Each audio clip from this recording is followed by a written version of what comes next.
Well, oh, sorry, I screwed it up. Ta-da! Ring count. Welcome back. It's a Tuesday morning. You're hanging out in the break room. Rochester's Classic Rock, 96.5 WCMF. How's it going, buddy? Pretty good, buddy. What's going on, female buddy? Doing good, buddy. Okay, if you're getting up and going to work right now. It's the worst. Yeah, no, he's not exaggerating. What is it, like minus what? So it's 9 degrees. Yeah. But it feels like What? minus 10 degrees. And it feels every degree of minus 10. These last 3 days of weather have been brutal. Yes. All right, can we talk about, first of all, we are still under a lake effect snow warning until, like, tomorrow at 1. Okay. So, like, this idea that it's going to let up at some point, at least over the next couple days, may be false. Who knows? Can we talk about shoveling in the conditions we've had the last couple of days? Yeah. I mean, like ice picking? Okay, so there's that, right? Like, there was that little reprieve, Kimmy, between the sleet and, like, the temperatures dropping where you could get outside and get up that slush off the driveway. It was like, but it weighed a ton. It was a little it bit, did. but at least it was melted. At least it was movable. You're also a bitch. Oh, so you got all yours all moved? Yeah, I did, actually. No, you Oh, Yeah, I swear to you God. I know scraped that you do, man. I don't, those are not words. Quote, oh, yeah, you do. I know the half-ass in your family does, You bro. scraped it clean. Yes, I had to because my mother-in-law is in town. Safety That's the purposes. one time you don't. No, because if she goes down, Yeah, it's I know. on me. That only makes your life harder. No, I got Nature, baby. I got to drive to the hospital or the urgent care. Welcome to Earth. I got.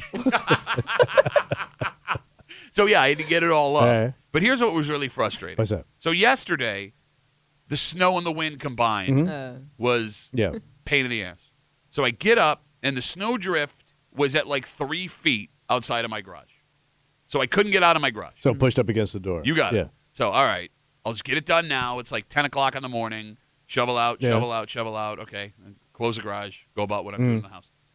I open up the garage 2 hours later. It's exactly where it was. Yeah, it shows up again. Yeah, because the wind kept blowing it. Yeah. So, all right, well, I got to shovel out, shovel out, shovel out. All right. Again, same thing. Did you have to go somewhere? No, I just, I don't know, like I had gotten Yeah. it. It was all Just in clean, Yeah. like Yeah. the driveway, so I wanted to keep it clean. Right. And then like I kept doing it, and I felt like an idiot by the third time. I heard you in my head every time I went, oh, gotta clean the driveway, gotta get the driveway shoveled. And I did it 3 times, and previous me would have been like, screw this. I got nowhere to be. I'm not doing nothing. Yeah. No, you get in my head, and now I look like an idiot.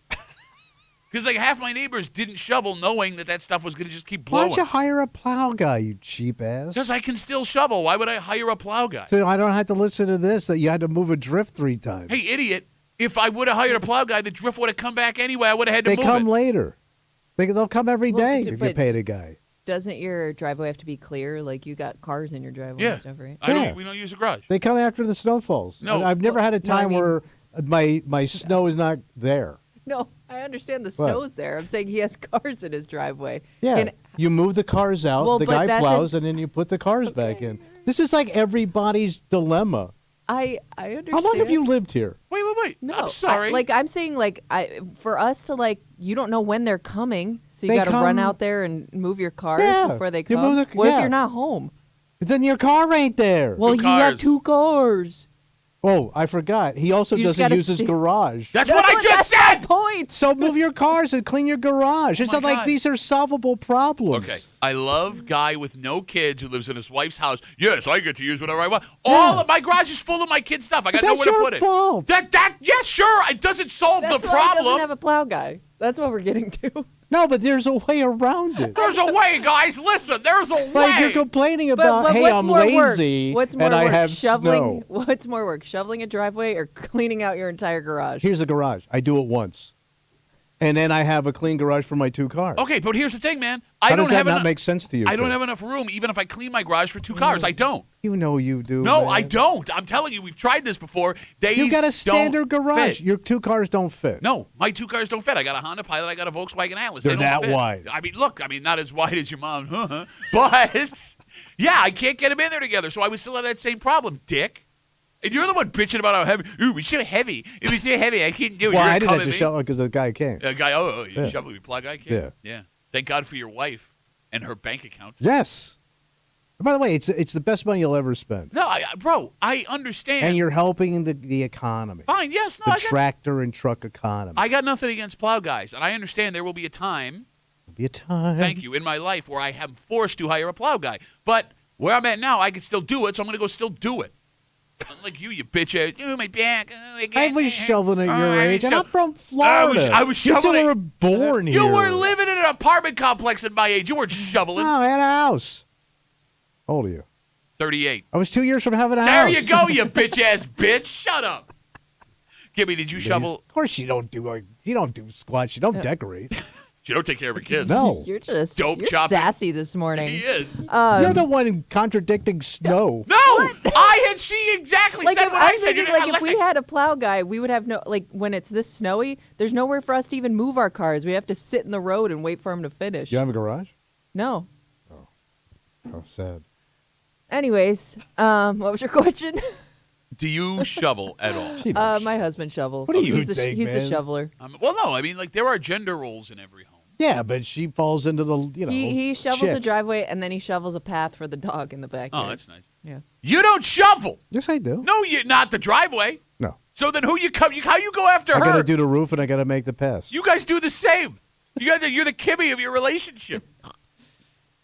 252-WCMF, 252-9263. It's one of those weeks, and it seems like it's going to be another couple days with the wind and the snow yeah. coming where it's like, you go out, you put the work in to shovel the driveway, and it's all for nothing. At what point do you do it? I'm just driving through the snow for the rest. Like, I didn't even touch the end of my driveway. I'm blasting off like a spaceship getting in and out. Oh, you got that big snow dam? Yeah, because I'm not dealing with it, man. It's got ice in there. Again, it's fine. It'll melt eventually. That's the other thing that sucks. What's that? It's like normally when you get, when we get rough snow, there's going to be a temperature reprieve. We ain't getting that until like Monday. Ooh. So like if you got stuff in your driveway that's hard and like tough to move, you're going to have to move it yourself or wait till Monday and Or hope just that blast it with your car. okay. Yeah. Yeah, I mean if you got the car that's capable of doing that.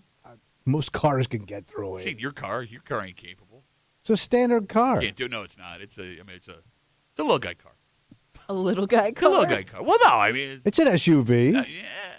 Fits in my No. garage. It's like what here's what this is. Tommy's car. Yeah. It's the equivalent of, remember our moms thought the Goo Goo Dolls were hard rock? yeah. That's Tommy's SUV. You got a mom SUV. Yeah. Which is Well, good it's for petite. you. No, yeah, it's cute. Look, it's perfect size for you. Well, it's easy to park. No, I can get it in my garage. I'm not criticizing your car. Mm. I'm just saying it's not. You call my car a mom's car. No, I said your car is to an SUV as to what moms I'm thought saying- the Goo Goo Dolls were to hard rock. So my car's tied to mom's. Yes. Okay. Well, I mean, you have a mom SUV, do you not? Was that what? It's a crossover. Is it not a crossover? Crossover. Yeah, it's not quite an SUV. You know what I'm talking about, Kimmy. It's got a right? hatchback. Yeah, no, it's just it's awesome. I don't know. It's good I for you. honestly don't know what Tommy drives. You Uh, never I seen my guess I've car? seen him. I've seen you like whiz by in the morning, but it's dark out, so I don't know. no, it's easy. Any. I know you creeped out somebody that works here because he kept stopping in front of the window. Well, I got to make sure that homeless guy isn't under the stairs. He had a stick. That was a tough guy thing to say. Well, he had I'm a- tough. The homeless guy's got a stick. He had a sharpened got a stick and a sharpened jug of stick. orange juice. I don't know what that guy was up A to. sharpened stick. Yeah, he sharpened it on the side. He was He sleeping. was making s'mores down there. I don't know. He was gonna make a s'more out of my ass. Jimmy, here's the thing. You don't have to I know don't what need to be Tommy's. harpooned. You don't need to know what Tommy's car looks like. It's what every high school guidance counselor drives. That's Okay, what Tommy alright. is driving. Oh, we got Facebook messages coming in. You can always get us at WCMF for the Break Room Facebook page. This comes in from Rick. Rick says, normally I'm on Tommy's side and to get the snow up right away, but I'm not touching my driveway until Friday. I got a big truck. I can get through it. I'll deal with it. Well, if you got a big ass truck, I guess you can roll through anything. That's the thing, man. I don't like people that have big-ass trucks. Why do you even shovel your driveway? What's the point? Yeah. Yeah. Just let it Well, I ride. guess just getting to your truck is the dangerous part.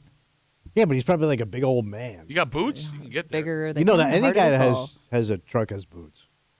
Eh.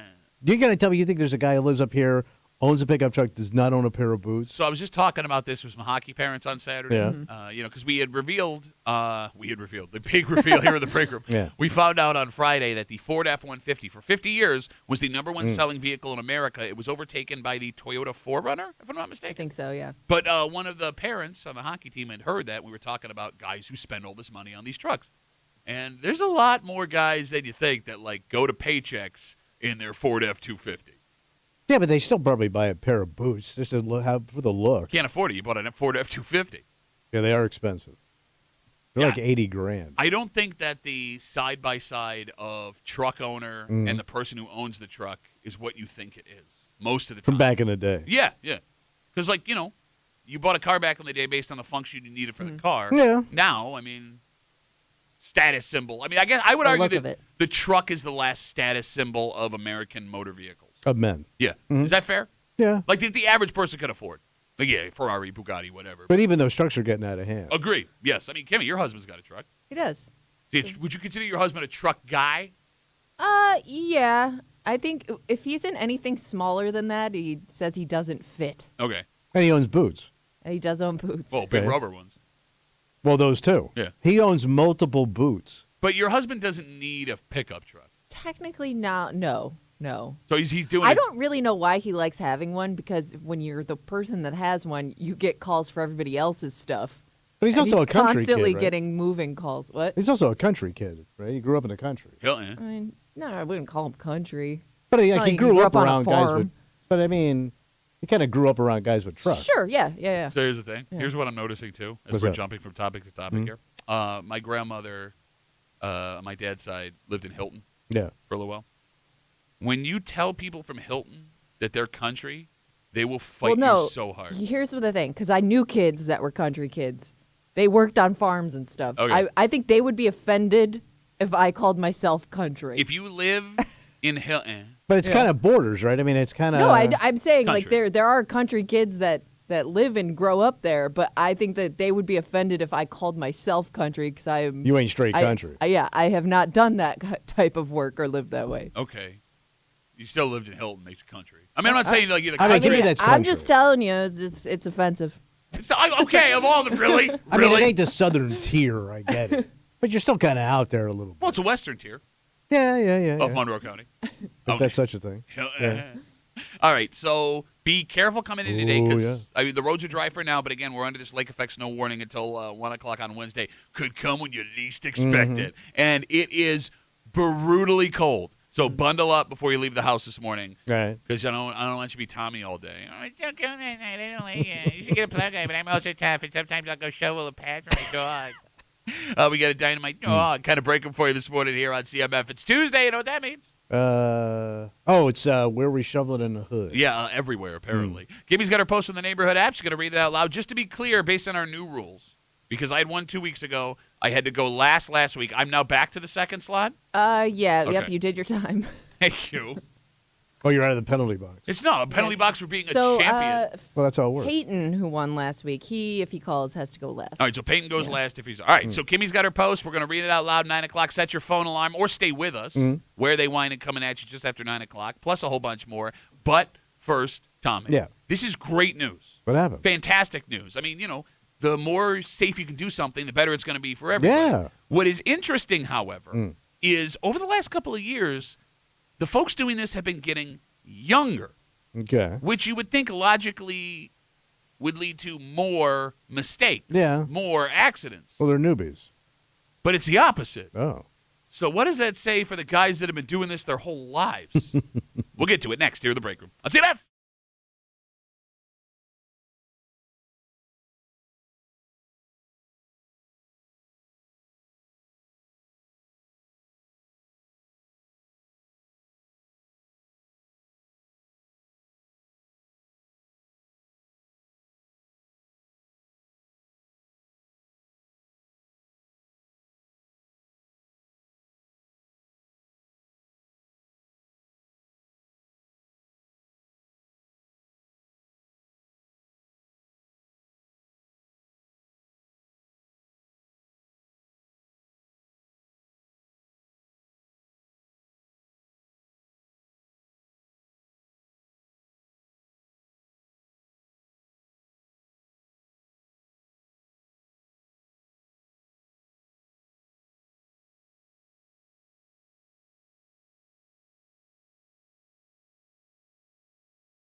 This is great news. Oh, good. It's an activity that relies on folks being responsible because folks can get really hurt if you do this wrong. Well, you got to be careful. But what is interesting, logically, this should be going the other way.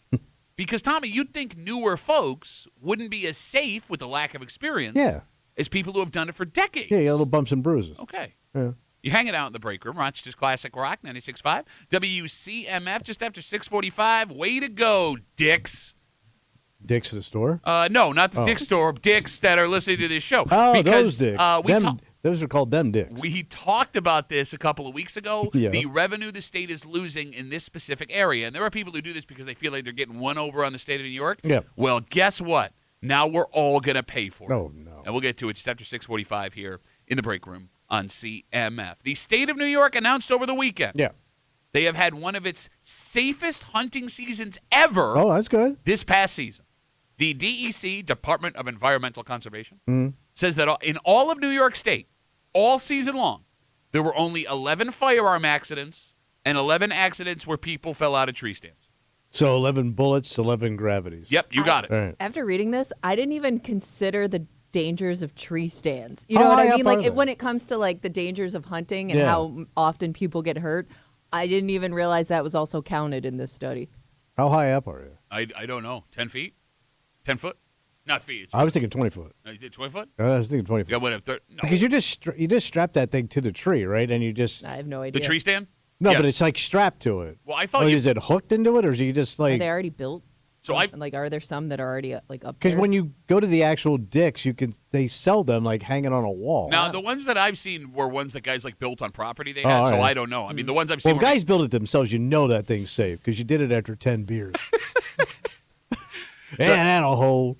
So here's the other thing. Yeah. Of the 11 firearm accidents, 2 of them were involving people shooting from cars, so they were just being monster dicks. So Okay. you shouldn't even really count them. Here's where it gets interesting. What? Hunters, for the first time in a long time in New York State, are getting younger. So Well, they had that push, right? yes, we talked about the last couple of years, to your point, about how the state put together a pilot program that allows 12 and 13-year-olds to hunt with rifles, crossbows, shotguns, or muzzle loaders as long as they go out with an experienced hunter. Yeah. The program has existed for 4 years now. And in the history of the program, knock on wood, Yeah. there has not been a single accident. Damn. Not one. That's impressive. With 12 and 13-year-old Right. kids. So here's what I'm not understanding. And the phone number is 252-WCMF, 252-9263. Why are things getting safer out in the woods as the hunters are getting younger? Or if there's something else we're missing here, explain it to us, because we are ignorant to the world of hunting. 252-WCMF, 252-9263. Logic would dictate, yeah. Tommy, the more experience you have, the safer you should be, right? But I'm guessing, like, if you take a young person and you teach them correctly, it's fresh in their mind. Okay. And older guys Get into going, bad habits or you don't lazy need habits. to do that. Yeah. You know, the safety's for starters. I don't think any guy says that. You may want to hold your tongue on that. Okay. Well, bro, even with the experienced guys, there were only 9 legitimate in No, the that's woods good. Yeah, accidents. I yeah. mean, it's still pretty damn good, Right. right? Here's the other thing, too. You know, you say you teach these kids young and you teach them the right habits. You know, they go out with experienced hunters. Now, I'm not entirely sure how the program works, so give me a little grace here. Yeah. But if they're just allowed to, like, go out with any hunter that's been going on for years, you're also assuming those guys are teaching them the Yes. right habits. And if Yeah. your theory is the longer you go, the worse your habits get, well, that would also put the kids at a disadvantage. It could, right? it could. But they haven't had an accident yet. All right. So what the hell is going on? So here? maybe just hunters have gotten better over the years and safer. Is that what it is? Maybe, you know, maybe alcohol's not playing a role in it anymore. I don't know. They still sell those Busch beer cans that are camouflage, which always made me laugh. Yeah, because you lose your beer. No, that's. It's like Where'd I put it? You're encouraging guy. Here's 30 camouflage beers so the deer don't see it. I just remember, like, when my dad, and this is a little different with fishing. Sure. But, you know, he went out on a boat into the ocean and fished. Very dangerous. The first thing they packed was booze. Like, it wasn't even bait yet, but, it was packed full of alcohol. What is the drinking culture in a tree stand like? And I'm being sincere when I ask this, because, like, you know, you go to a Bills game, you get after it. But maybe back in the day they did, now they don't. Maybe they're more responsible now? Well, it's funny you bring up back in the day because I want to read you something else they included in this study. What? But before we do, 252 WCMF, let's talk to Jeremy. Hey, Jeremy, how are you, buddy? Good morning. I have just opinions here. They're based on no factual data whatsoever. Hey. Number one, I think the safety of something improves over time, especially with weapons. So the further along that we go, the teachers in, this sport, the older set coming in to teach the younger set are probably getting safer and safer. Okay. And the second opinion here, it's a little out there, but kids these days for the last 30 years have dealt with school shootings and firearms. And I think they know how dangerous they are just based on what they hear in school. So there might be a larger respect than there ever has been in the last 30 years for something that has the potential to kill you, the person you're with, and especially what you're hunting. So that's my opinion based on nothing. I mean, it's a pretty decent theory based on nothing. I mean, I wouldn't have thought of that. All right. Well, that's my win for this year, I guess. So I'll see you in January. All right, great. Thanks, Jeremy. Have a good rest of the day. I didn't say it was a good theory. I said it was one I had It's thought out of. there. Logically, yeah. All right, so you bring up how things get safer as time, people Things used- improve, I guess. loosen the ass back in the day. Techniques, yeah. And again, 252 WCMF, we're having this discussion. The state DEC announces this past hunting season was one of the safest hunting seasons ever. They only had 11 firearm accidents in the entire state the whole Pretty season good. long. Okay. So the DEC included in their press release What'd they say? to prove how far we've come, Yeah. the accident numbers for 1966. Ooh. In 1966, there were 166 hunting accidents with just guns. Okay. And that's with a smaller population. Yeah, I would assume. Well, here's the thing. Okay. Were there fewer or more hunters in 66? Because you're right, it was a smaller population, but there could have been more hunters because Okay. hunting has become less popular. Yeah. I don't know the answer to that. But this year there were 11 accidents with guns. In 1966, Damn. there were 166, over 10 times the amount of accidents. 15 times? 252 WCMF. Let's talk to Dominic. Hey, Dominic, how are you, buddy? What's going on, Duff? Hey, man, what's up? Tommy hit the nail on the head where it's a lot of where the safety aspects are coming from now is accountability. You got parents that are trying to teach kids at a young age the right way to do things, but you also have a lot of people in surrounding areas, so you have to be aware of what's going on no matter what. Okay. And also you got the increased presence of like DEC, stuff like that. You have a lot of safety classes that are getting people involved and making people more aware. Plus just the reports where, you're hearing about what's going on and it's making people think more. I mean, Dominic, it is insane because we were new to this whole thing. Now, if you missed a couple of the times we've talked about this, the state DEC leaves literally no stone unturned when it comes to investigations. We've seen them get warrants to go into people's homes. Oh, yeah. They go, yeah. They But do there's like detectives. Yes. They don't need warrants. If they have probable cause, they could go in. They could go check your freezers. They'll look for tags to make sure tags are matching your meat count. They like you said, they will leave no stone You unturned. need a good meat count. Yeah. Ask your mom. I was going to do better, Dick. All right, so Dominic, you're a hunter, I'm assuming. I've been hunting since I was 12 years old. My dad would take me out with him. I'd sit out in the woods, and then I'm the same age as you, so I wasn't legally allowed to start hunting till I was 16 on my own. But I had a few years of sitting in the woods and kind of learning the ins and outs before I even went out on my own. Dominic Crockett. Killed him a bear when he was only 13. All right, Dom, we're talking statute of limitations is long past. Were you hunting underage with your dad? No. Okay, all right. I know people that did, but I was not one. My dad was a stickler when it came to following the rules and making sure that I got everything ingrained in my brain the way it should be. Okay.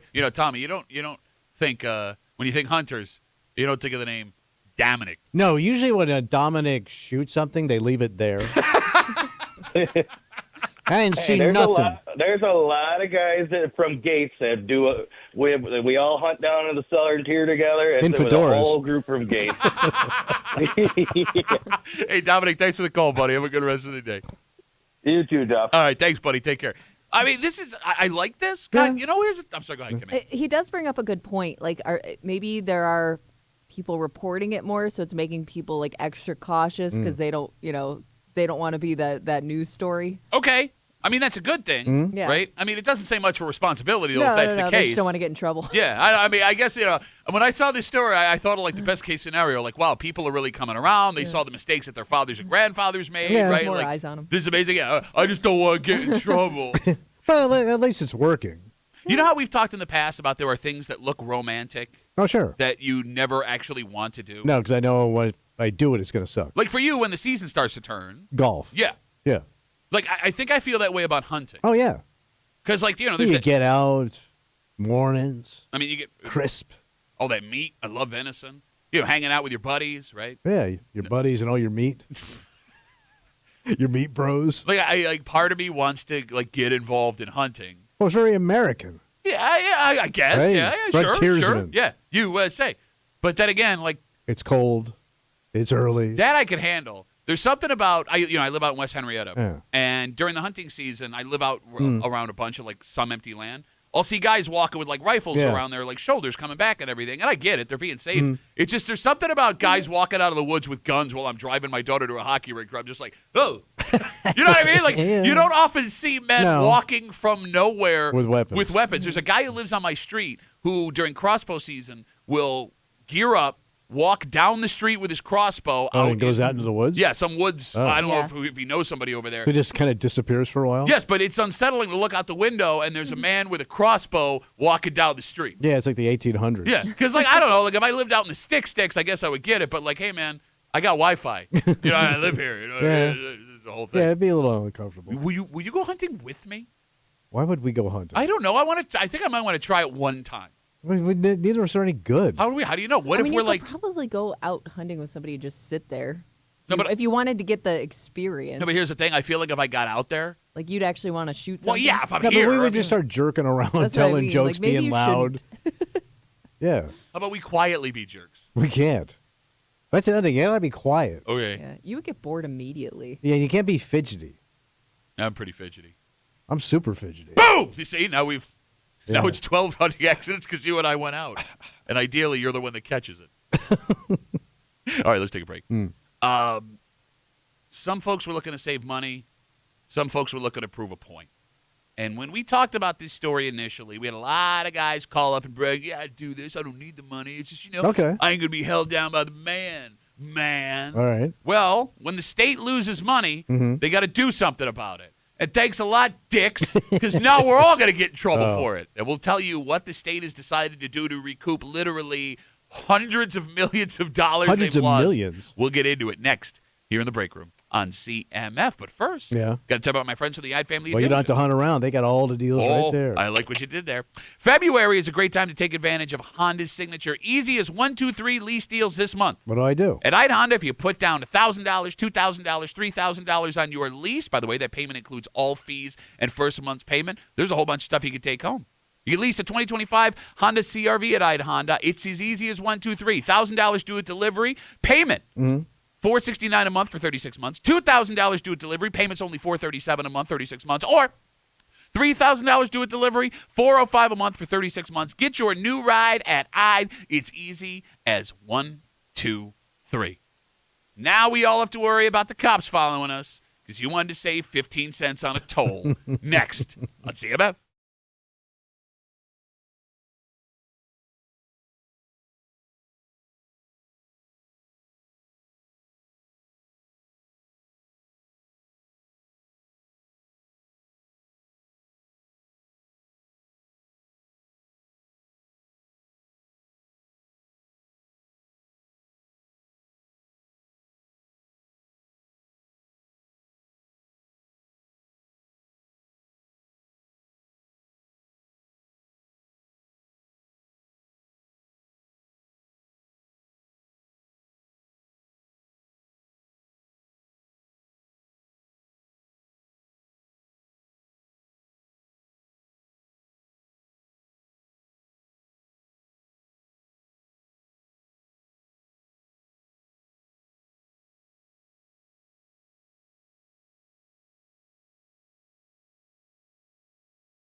Well, look what you did. What happened? You messed around and you effed it up for everybody. Because we told you a few weeks ago, Yeah. the state of New York was losing massive amounts of money because of people doing this specific thing. Well, to all of you that thought they had the perfect saving scam, or you thought you were proving some kind of point about tyranny, Yeah. now they're coming for you and for the rest of us. So because we're stiffing? Yeah. Oh. You're hanging out in the break room. It's just classic rock, 96.5. WCMF just after 7 o'clock this morning. Valentine's Day has come and gone. Yep. And, there were those over the weekend who didn't have anybody to celebrate with. Yeah, the sad. Stones, glass houses, etc., my friend. I mean, look, meeting people is hard, Oh, yeah. right? I mean, we've all been there. Mhm. But what if I told you right now, everyone that can hear us Mhm. is residing in the best place to be a single person in America? But we're like Poontang Town. Don't Let me down. Poontang Town.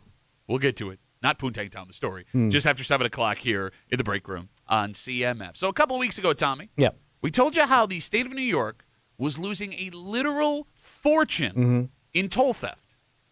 Since 2021, when they switched to the overhead toll reader, Yeah. the state says, you ready for this? What? They've lost $3.7 billion Wait. in toll money. Crap. So is anybody paying? I know, mean- I want to know what the total was before. So they say a large portion of these people Yeah. are folks that are effing with their license plates so the toll reader can't read their license plates. And they say there are 3 very popular ways to do this. 1, apparently there is a spray you can buy Okay. and spray over your license plate that will limit the toll booth's ability to read it. Why are they telling everybody how to do this? Great question. Why are 2, you still allowed to sell it? well, here's the thing. They're illegal in New York State, but you Well- can buy them from like Oh. out-of-state Yeah, things. and Right. it could be used for something else. You know what I mean? But People how just figured it desperate out. you gotta be? We'll get to it. 2, Yeah. there's a plastic film that you can put over your license plate that does the same thing. Can't read it. All right. Exactly. And 3, there are fake plates and plate covers that can be deployed with a push of a button when you're about to go over or under a toll plate reader. So like it'll like James Bond style. All right. So these are people that don't have the Easy Pass indicator on their windshield. You then? got it. Yeah. They just they don't apply Yeah. to that. If okay. you don't have the Easy Pass, it takes a picture of your Yeah. license plate and sends you a toll bill in the Right. mail. These people do not get the Easy Pass because that would eliminate this whole thing, and then Right. beat the reader in that way. So obviously, the state would like their billions of dollars, please. Yeah. And they are now trying 2 things to get this taken care of. What's that? The first one being state troopers starting right now are on the lookout for suspicious plates. Suspicious. Wait, isn't that what the cops do anyway? I guess they're going Look to be for doing it more. suspicious cars. Guess they'll be doing it All more right. now. But how would they know that just when you're doing 70 down the throughway? So several stories say don't be surprised to see folks getting pulled over if a state trooper has any suspicion there could be something going on with your license. Like you plate. mess with the plates. Yeah, they also say that they could have state troopers set up randomly at some toll gates to see if they actually catch anybody in the act. That would be with the plate reader up and down thing. Okay. So that's going to cost some folks. The bigger problem, What? potentially, going after people who aren't paying their toll. How do you get your money? Exactly. For example, Tommy, did you know I don't. that every late toll, no matter how little the toll is a $50 fee? That's oh, so that even fine it's from like the state. $2. You got it. No, Kimmy, if If I stiff you. have a 25-cent toll Yeah. and it's late, you now owe $50.25. Take that. And it gets worse. Okay. As soon as you hit 2 late tolls, Mm-hmm. your account goes into collections. Oh, they're going to come after you. Okay, but here's the They're thing, going to man. call you at work. I understand that you and I just dodge collections forever. Yes. But you're now looking at a potential situation where you could have a hard time getting a credit card, Oh, sure. a mortgage, certain jobs, because you wanted to F around with the toll booth. Yeah. And I would like to say to everybody who's been doing this for years now, thanks a lot, dicks. Because what did you save? I don't get it. I mean, unless you drive like the length of the Yeah. toll roads every day. But if let's say you go from here to Canada to work every day. Mm-hmm. How much is that? 25 cents? Yeah, it might be a little more, but let's say it's 45 cents. Well, it's even 45 cents. All right, so times 5, that'd be about $2.50 a week. Times 52 would be about 100 and change. Right. For the year. Yeah. So here's the thing, though. Yeah. It's not just But people that are. I'm sorry. I was going to say it was also something you were paying when the actual tolls were there. Yeah, when you had to have You know what I money. mean? Like, it's not like a new fee. It's just a different way of paying Yeah. the fee. All right, the phone number is 252-WCMF, 252-9263, because I think you're confusing two different types of people. What is that? Yes, there are people who are doing this to save the money. Yeah. But when we talked about this the last time, because when we found out the initial number of how much the state was not giving, Yeah. we heard from people who did it just because they thought they were proving a point. Like a protest. Yes, like they shouldn't be paying to use a throughway, and this whole thing was BS, and blah, blah, blah, blah, blah. So I'm not doing it because I need to save the cash. This is my silent, illegal thing I'm doing to Okay. show you that I don't need you, even though I do need you because I'm still using the knife. Yeah. And to those people, you've now brought the heat down on everyone else. Yes. Because when I see that they'll be more conscious of looking at illegal plates of state troopers, that tells me they're just going to start pulling folks over thinking that plates might be messed Right. up, which is fine, right? Unless you've got a registration, a ticket that you're still dealing with, other things going on with your car. So Yeah. help me God. If I get a ticket for something because they pulled me over thinking my license plate was suspicious, I'm going to lose my mind. Yeah. And it's all the fault of the guys we talked to a couple weeks ago who were like, oh, who am I hurting? Just pay your tolls. I know. Or don't use the Or I was going 90. to say, or just take a different way. For God's sakes, man, there are so many roads that go east to west in this state. Very scenic. 104, very pleasant this time of year. Yeah, 5 and 20. Beautiful. Just use those. Get some country pie on the way. Wait, your mom's going to be there? Auburn country pie. Yeah, my mother had a good country pie, man. Hot apple. Yeah. People love my mother's pie. Yeah, you would have loved tasting it. Oh, no. I know all about it. 252-WCMF. The state of New York says to help recoup some of their $3.7 billion they've lost in toll thefts in 2021, they are going to start using the state troopers to look out for suspicious plates. They also say they're going to be more serious with folks on late fees on tolls like that. Again, any late toll, no matter how little it is an additional $50, and the second $50 fine automatically sends it into collections. The late fee really sucks too, because I think that there are some people that we've talked to that didn't know that they owed tolls because it got sent to like the wrong address or something, or their car was like mistaken. You know what I mean? Like, it's gonna affect people that have nothing to do with it, and that sucks even harder for So them. here's the thing. We saw that early on. Yeah. They were working the bugs out of this Yeah, system. yeah, yeah. I haven't heard that story a lot lately, but I mean, the phone number is 252-WCMF if we're wrong. It does seem like things are better than they were. At All least right. we haven't seen the stories about it. I mean, if there's one thing the news loves to do a story on, it's tolls. Yeah. Apparently, weather and tolls really move the needle when it comes to ratings. I don't know, man. Like, I guess the big question becomes, is the state actually going to go out of their way to crack down on this? Or are they making these statements just to scare people? I think it's more scary. Because you and I lived running from collections. Yes. So I told you, with American Express, I think I was 3 months behind on my American Express. Okay. And then they finally suspended me. And then I got a job here. And then they gave me my card back. And I never really settled up with them in reality. Okay. It just kind of went away. Like, after a while, they did, all right, you're back.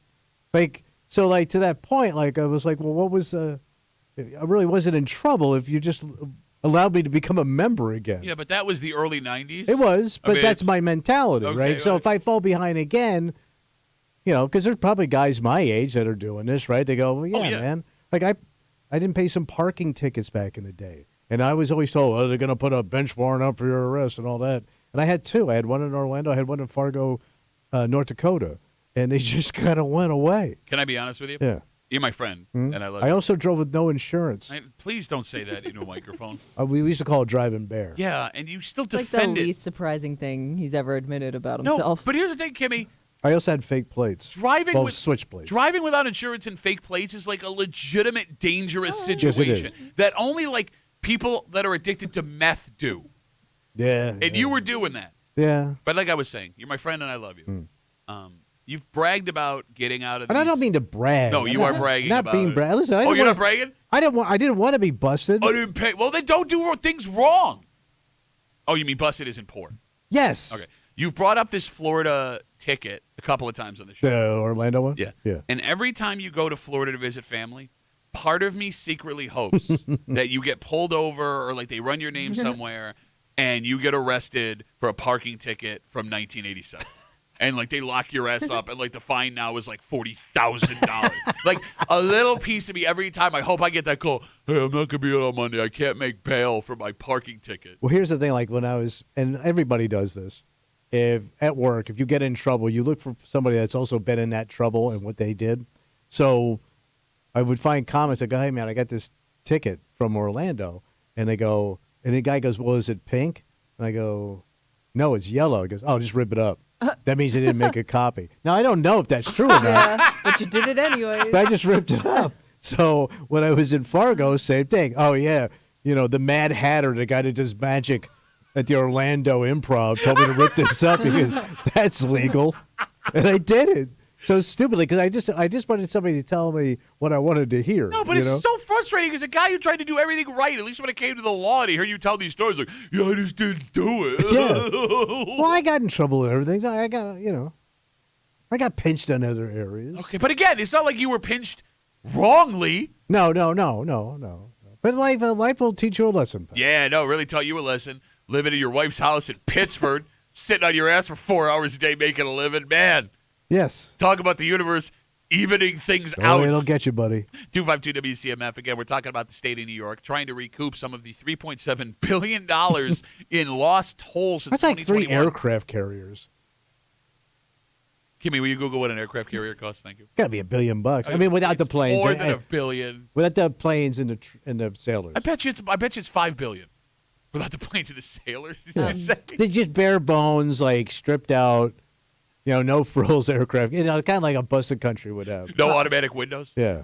They cost around $13 billion to Okay, build. we were both way off. But I bet you like Vietnam's got like a busted aircraft carrier. Like we left there, It probably has like outboard motors on it. Getting away from the aircraft carrier, the state says a lot of the $3.7 billion comes from people effing with their license plates. And because of this, state troopers starting now will be on the lookout for suspicious plates and They're coming for your ass. pulling people over for it. And I had asked, is this going to be something? Are they doing this just to scare people saying this? Or are they going to actually go out of their way? And I guess we're going to find out soon because I know there are guys listening right now who are doing this with their plates who are going, yeah, do something about it.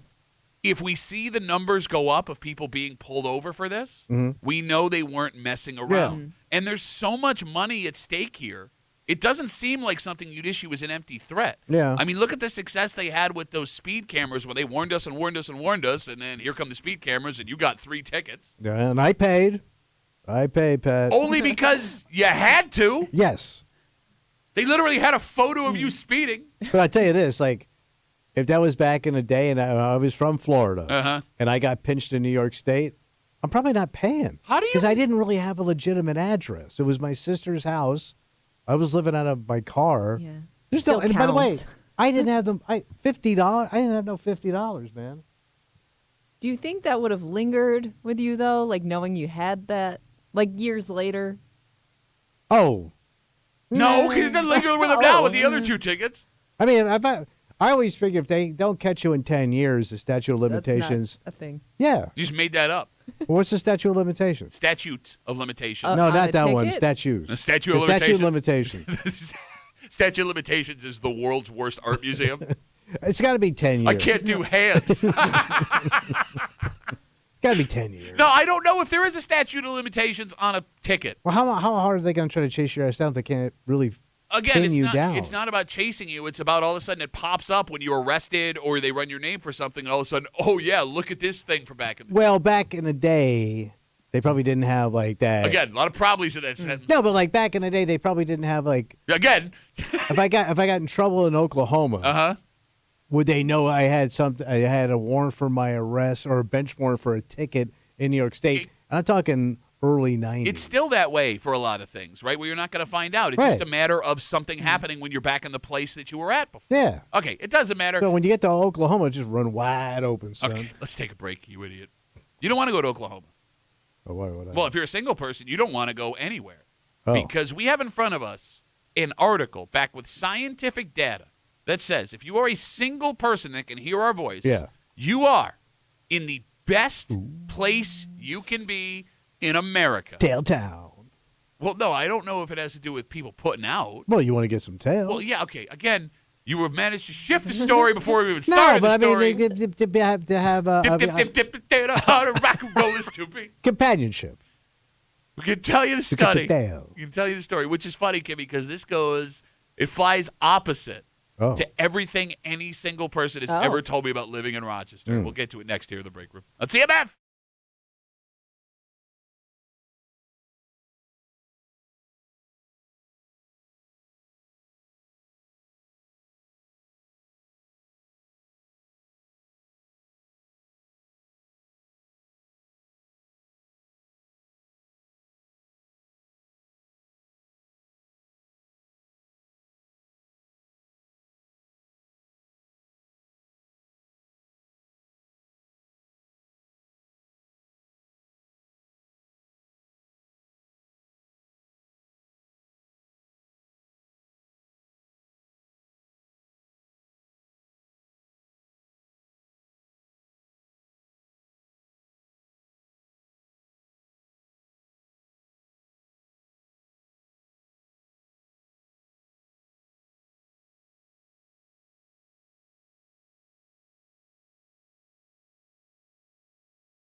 This is good news. Good news. For all the single people in Rochester. Yeah, buddy, game on. It could also be bad news if you're having a hard time meeting someone. Because it turns out where we are, it literally does not get any better than this. This is great news. And as crazy as it sounds, Yeah. when you look around you, it may actually make sense. You're hanging out in the break room, Rochester's Classic Rock, 96.5, WCMF, just after 7:25, 7:30. You know, it was President's Day yesterday, so a lot of people had the day off. Yeah. So a nice 3-day weekend will get you energized, ready to go back to your job. Unless you're burnout. And it turns out a hell of a lot of folks in America are burnout when it comes to their job. Oh. But it also turns out that a lot of people are afraid to say out loud they are burnout when it comes to their job. And we will get to all of this just after 7:30 here in the break room on CMF. Rochester, New York What are we getting? has been named the best city for dating in America. For dating. Number one. Yes, in America. Number one, nobody better in this country than Rochester. Damn. The study done by Consumer Affairs. Ever heard of them? Oh, yeah, it's a big magazine. I'll be honest, I don't even know. I didn't know it was a It magazine. used to be a magazine. Okay, I thought it was like But I didn't know government. they did dating. I don't know. Well, they did dating here. I mean, that's where you went to get like your stereo. Well, it helps you with dating, though. Oh, it does. Yeah, put some on the hi-fi. You like that? Study done by Consumer Affairs gives 2 big reasons why Rochester, New York is the best place for single people in America. You What's ready? that? 1, we have a lot of single people. Yeah. Okay. For every 1,000 residents, 682 are flying solo. All right. So almost 70% of Rochester residents, according to the study, are single. It's the second highest rate in America. Did you guys know that? No. 70% of people who live in the greater Rochester area I are have no- single? That's insane. Wow. That just doesn't make sense. I know, but according, you call Consumer Affairs liars? I guess. 2, the study says that Rochester gives, and I quote, ample opportunities for social connection with affordability in a way like few other cities. And I think what that says, Yeah.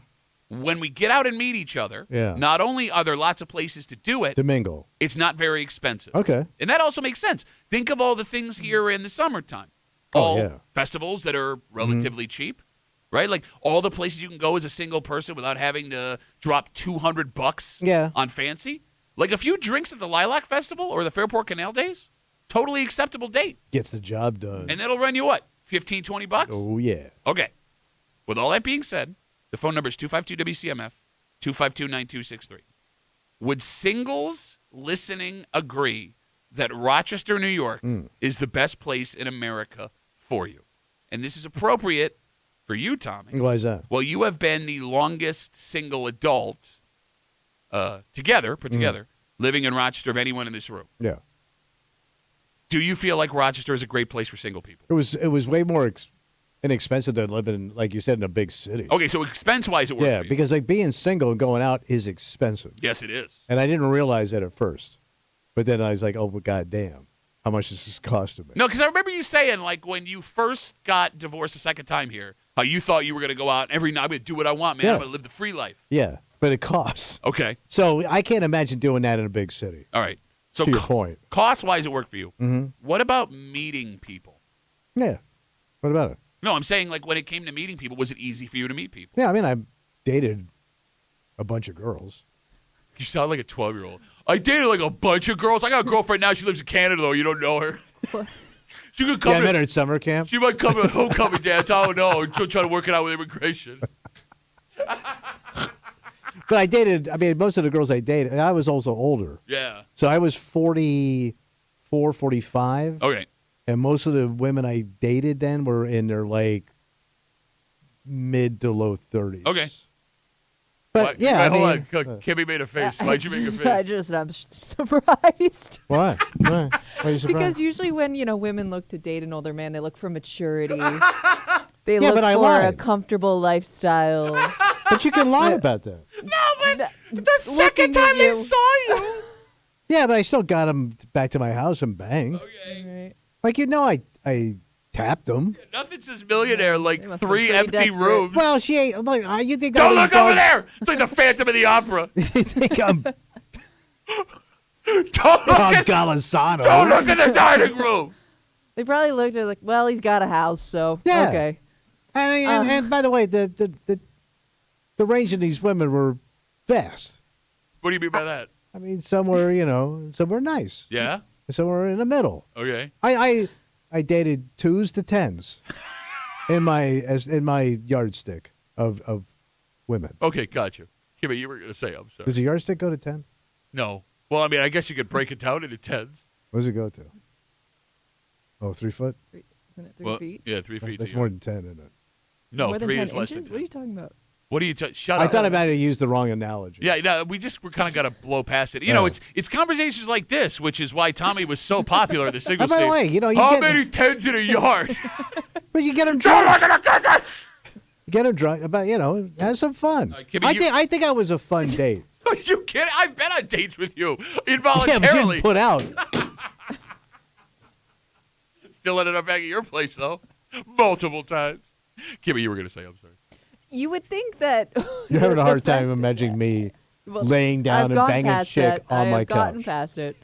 You So would many think, stains on that couch, man. Oh, bro, that thing was stained. Only up. half of them from you. Like some nights I didn't have to feed my dog. Oh, God. He could just lick the cushion and get all his protein. It's 7 o'clock in the morning. Oh, you were not able to be gross this weekend, were you? I don't know. Normal gross. It's all coming out now. Damn it! I forgot what I was gonna say. Oh, All don't right, blame me. Let me reset. And well, Yeah, you think. Shut up about You're your disturbed gross about couch. me having intercourse with a young woman. I'm beyond that. You keep bringing it back up. Some of these again. girls were your age or younger. No. It's actually disturbingly true. Yes, it was. 252 WCMF. Consumer Affairs has named Rochester, New York, the best city for singles and dating in America. They say that 682 for every 1,000 residents are single. Almost 70% of Rochester residents are single. They say it's the second highest rate in America. They also say it's easy to meet each other and that it's affordable, unlike most other American cities. But you would think having that many single people means dating isn't going well. So that's a great point. That's a really great point. Right? I mean, Because if dating, if it was a great place to find somebody, there would be more people that are in relationships. okay, but here's the thing. I mean, they do make a distinction. This isn't a study on the best place to meet someone. Okay, it's This simply is- just dating Oh, I'm around. sorry. The best place to settle down with someone, it's dating. Yeah. Like the amount of people I know dating, especially in their 30s, like they keep like looping around to like the same people or in the same circles. Like even if they find somebody new, they're like, oh well, they're friends with this other person. Like They're all it's connected? hard to find somebody that's just completely new. No, that, you're right. I think the biggest drawback of being single in this town is everybody knows everybody. Yeah. And Yeah. it doesn't take, Kimmy, to your point, long to tear through all of the single Right. people in your age group, which is why this troll of a human being managed to meet women over and over again. He's from out of town. Look at him. Wow. He's from Florida. That must be what the sun does to your face. But even when I first moved here, I was He's 34, exotic. and I was dating a 21-year-old. Yeah. I mean, I've seen pictures of you. And I thought Florida was easy. Ew. Charm like that again. Why, they just kept They just kind lining of fell up. in your lap. Okay. I don't know. Like, when you look at this, I get your point, Kimmy. You make a very valid argument. But as someone who has now been married for almost 15 years, Yeah. you've been with your wife now for over 10. Yeah. Kimmy, you've been with your husband. He was trying since you were high school, but you finally gave in a What, to couple years leave? ago. It does feel like when someone breaks free and becomes single, they're never single for long around here. Like the turnover from this relationship has ended to I met someone new is always just like, wow. And Yeah, there's you're always right. people trying to get you, try to also play matchmaker. Yeah. too. Well, a lot of Italians in this town. Yeah.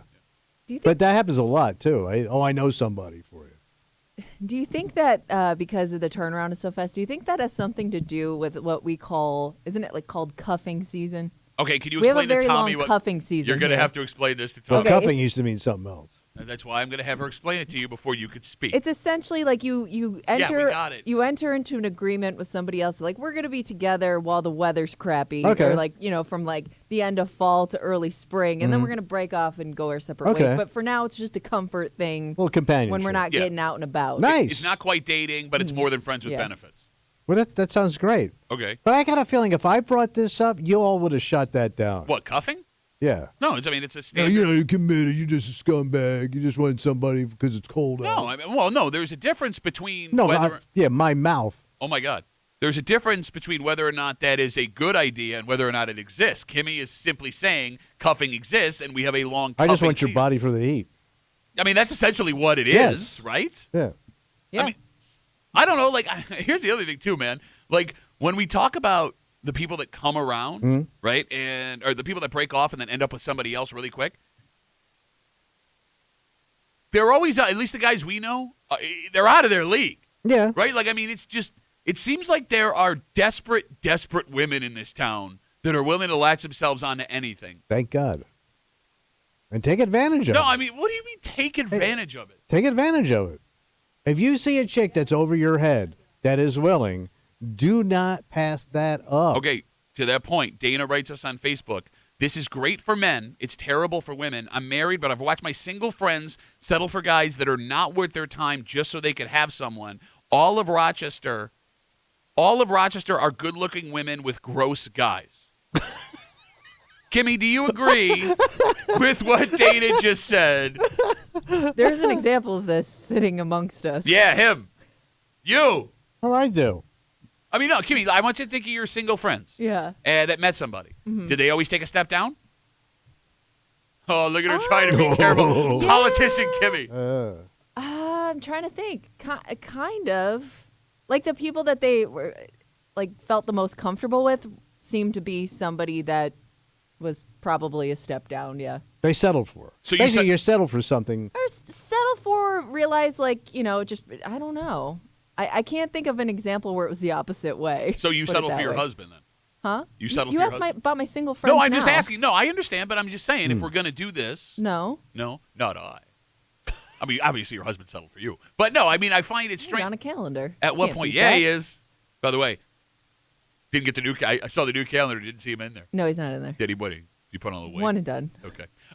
Yeah. At what age is the cutoff, Kimmy, where women stop deciding I'm going to go for what Well, I deserve? I think the older you get and the smaller the pool, it's maybe your priorities change. Okay. So you said like I hit 35, they started getting desperate, so they just find Well, a I guy also to get the noticed job that- done. What? Wait, They what'd you find say? a Sorry. guy. They're 35. Yeah. They just want to find a guy Yeah. to get the job done, to settle down and have a kid.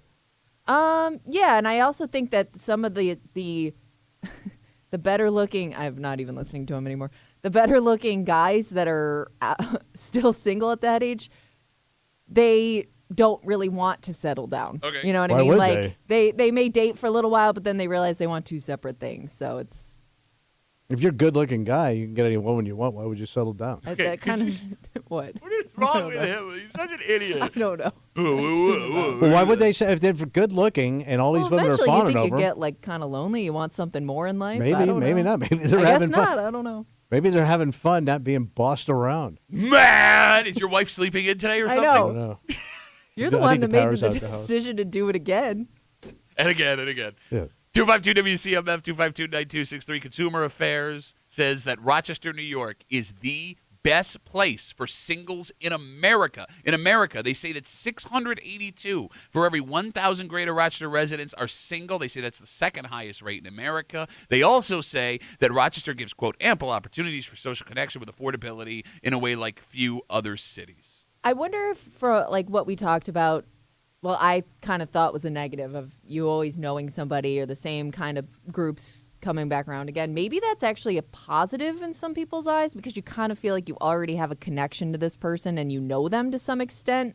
You know what I Okay. mean? Like maybe you've heard good things about this person, or maybe there's like a comfort there of like knowing somebody who knows somebody, that connection. I mean, I get it. Look, I've only grown up here. Yeah. So it's hard to know because Like pretty you much have things in common, maybe. pretty much everyone I've ever dated, with the exception of my wife, I knew someone who Yeah. knew them before, or we Well, your went, dad was a cop. They probably arrested him. we went to like school together. This man who still has outstanding tickets from 20 years ago.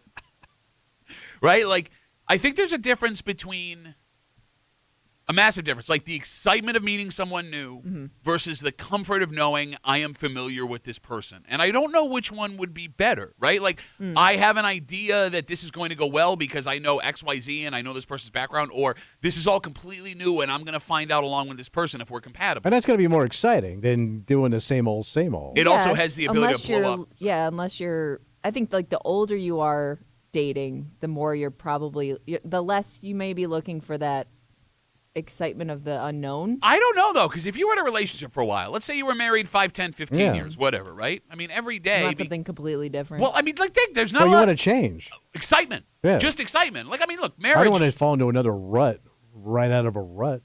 If you're out of a rut in your marriage, you get out of it. You don't want to fall into another one. No, I understand, but like to say you are married, you can't say like, "Hey, I don't want to follow another rut." No, but I dated around for a while. From rut to rut till death do us part. Ashes to ashes, rut to rut. Don't look in the kitchen. You did date around for a while, Yeah. but you say that like you were. Here's my And favorite. some of them were crazy. But here's my favorite part about this. Like he sits here now, Yeah. right, with thinking that like I don't remember how stuff went. Like he wasn't looking for a relationship. You try to play it up. Like, Yeah. yeah, man. I was just like, No, I wasn't. I was playing the field. And, What? You weren't looking for a relationship.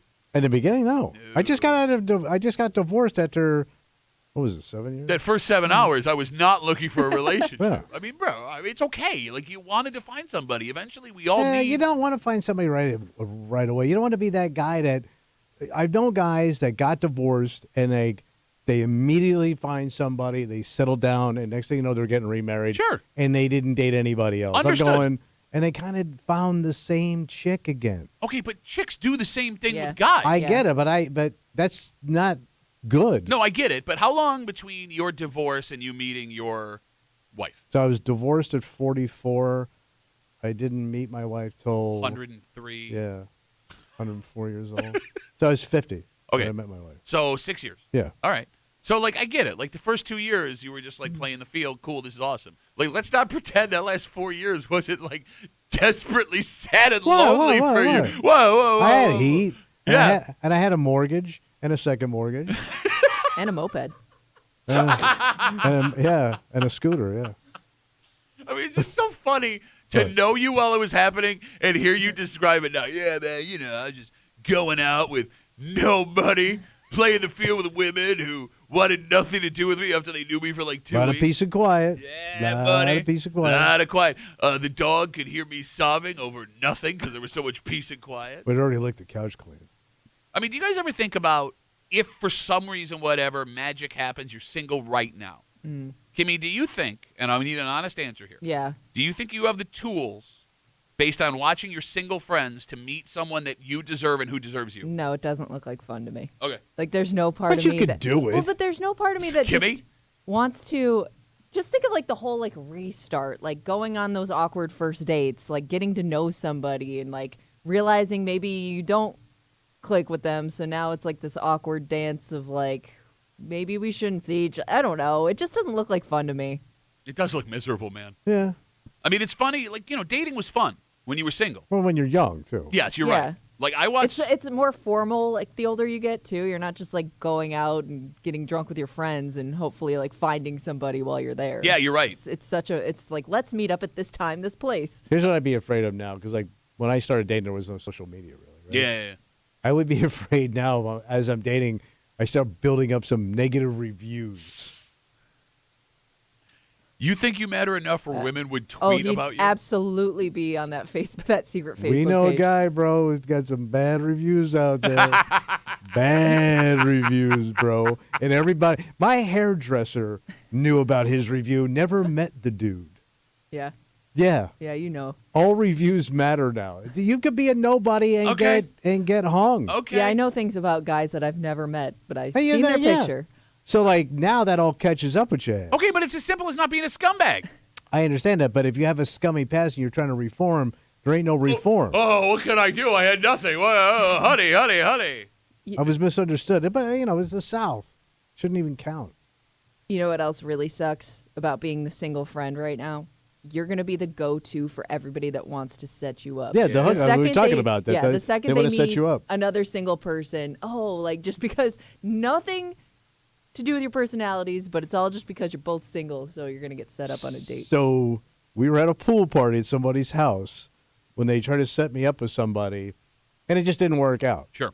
And the two women that tried to set it up, like, were pissed off at me because I didn't Yeah. go out with her again. Like it was my Yeah, fault. Like, it'd be awkward. but they were like pissed. Like this was supposed to work. Well, it's an indictment on. Them Yeah, and their opinion exactly. of yeah. Yeah. And plus, I mean, look at you. They were doing you a favor. No, they weren't. Ah. With that broad? For God's sakes. Hey, at least have all your fingers. That's why she needs you. What? Because she's missing fingers. That wouldn't creep you out? Like right out let's the not have bat. a finger discussion. Hi, how are you? Finger What is discussion. that? For God's what, did you mean to rhyme that, Dr. Seuss? Let's take a break. Yes, women need pinkies. Sometimes you get up and it feels like every other day. Oh, And you know sure. you're going to go to bed and tomorrow's going to feel like every other day too. And you go into your job and it's just, and it's not because your job is not a good job. Yeah. Just things happen. Outside forces, inside forces. And all of a sudden, before you know it, you're burnt out. And there are a hell of a lot of us, Tommy, going to work every day that are burnt out. The stress. The problem, What's that? nobody wants to say out loud that they're burnt out. Well, because that means like you hate your job. We'll get into it next here in the break room. WCMF.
Sometimes it can feel like every day is Groundhog Day. Oh, yeah. You get up, you go to work, you come home, you have something to eat, you go to bed, rinse, repeat, do it all again. The mundane. And it's not like the time at your job makes anything better. Yeah. Right? You need to do it or else you don't eat. Yeah.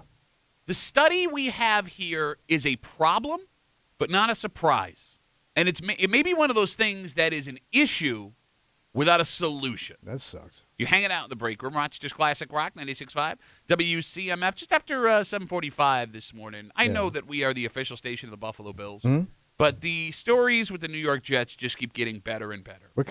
What's left? Well, we know that Aaron Rodgers will no longer be the quarterback of the Jets. We found that out definitely over the weekend. Yeah, the coach is gone. He's gone. What's got to be a shell of a team? There is one final detail Oh. that we have from this final meeting between Aaron Rodgers and the new Jets brass that really puts into perspective how things have changed. Like how it ended? Priorities. Oh, my God. Kimmy, did you see this story? I've seen a couple, so I don't even know which one you're referring to. Well, this big, tough guy who got whatever he wanted, Yeah. all of a sudden, is a little bit different no. when the pressure gets put on. Oh. And we'll get to it just after 7:45 here in the break room on CMF. Almost one half of Americans say they are burnt out at work. Ooh. And just so you know, this study, they define workplace burnout as a state of mental, physical, and emotional exhaustion caused by chronic workplace stress. Okay. Just wears you out, man. But that's any job if you do it long enough, right?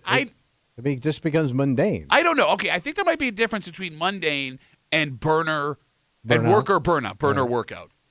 Burner Royale? Worker burnout. Because, yes, you're right. Like, it can get boring, but are you at the place where you're mentally, physically, or emotionally exhausted based on what you do for a living? Okay. Right? Like, I mean, you can't get ahead. It's all the same. There's no light at the end of the tunnel.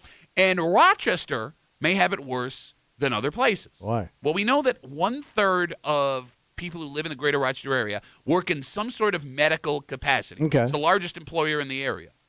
Those were one of the highest jobs that reported the highest rate of worker burnout. Is it because of the stress of being in medical? We would have to be. Teachers were also way up there, and we have a ton of teachers around here. So let's start the conversation like this. All right. And the phone number is 252-WCMF, 252-9263. Tommy, Yep. let's say you go out with a buddy. You're going to have a couple of drinks. Yeah. And he looks you in the face, and he's serious. And he tells you, I'm burnt out at work, man. I dread going in every day. It's exhausting. I'm having a hard time finding the motivation just to get out of bed Monday through Friday. Your first thought about that man would be what? Guys, what a complainer. Okay. Who cares? Like, I picked the wrong drinking buddy. I don't want to listen to this. So he's bearing his soul to someone he thinks he could trust. But nobody cares about your problems. Like, if you tell somebody your problems, you got two people in front of you. Two, and that's it. Okay. But They that's either don't care or they're glad you got them. Okay, but here's the thing. All you do is come on this show and talk into a microphone about your problems. Say. And you two don't care.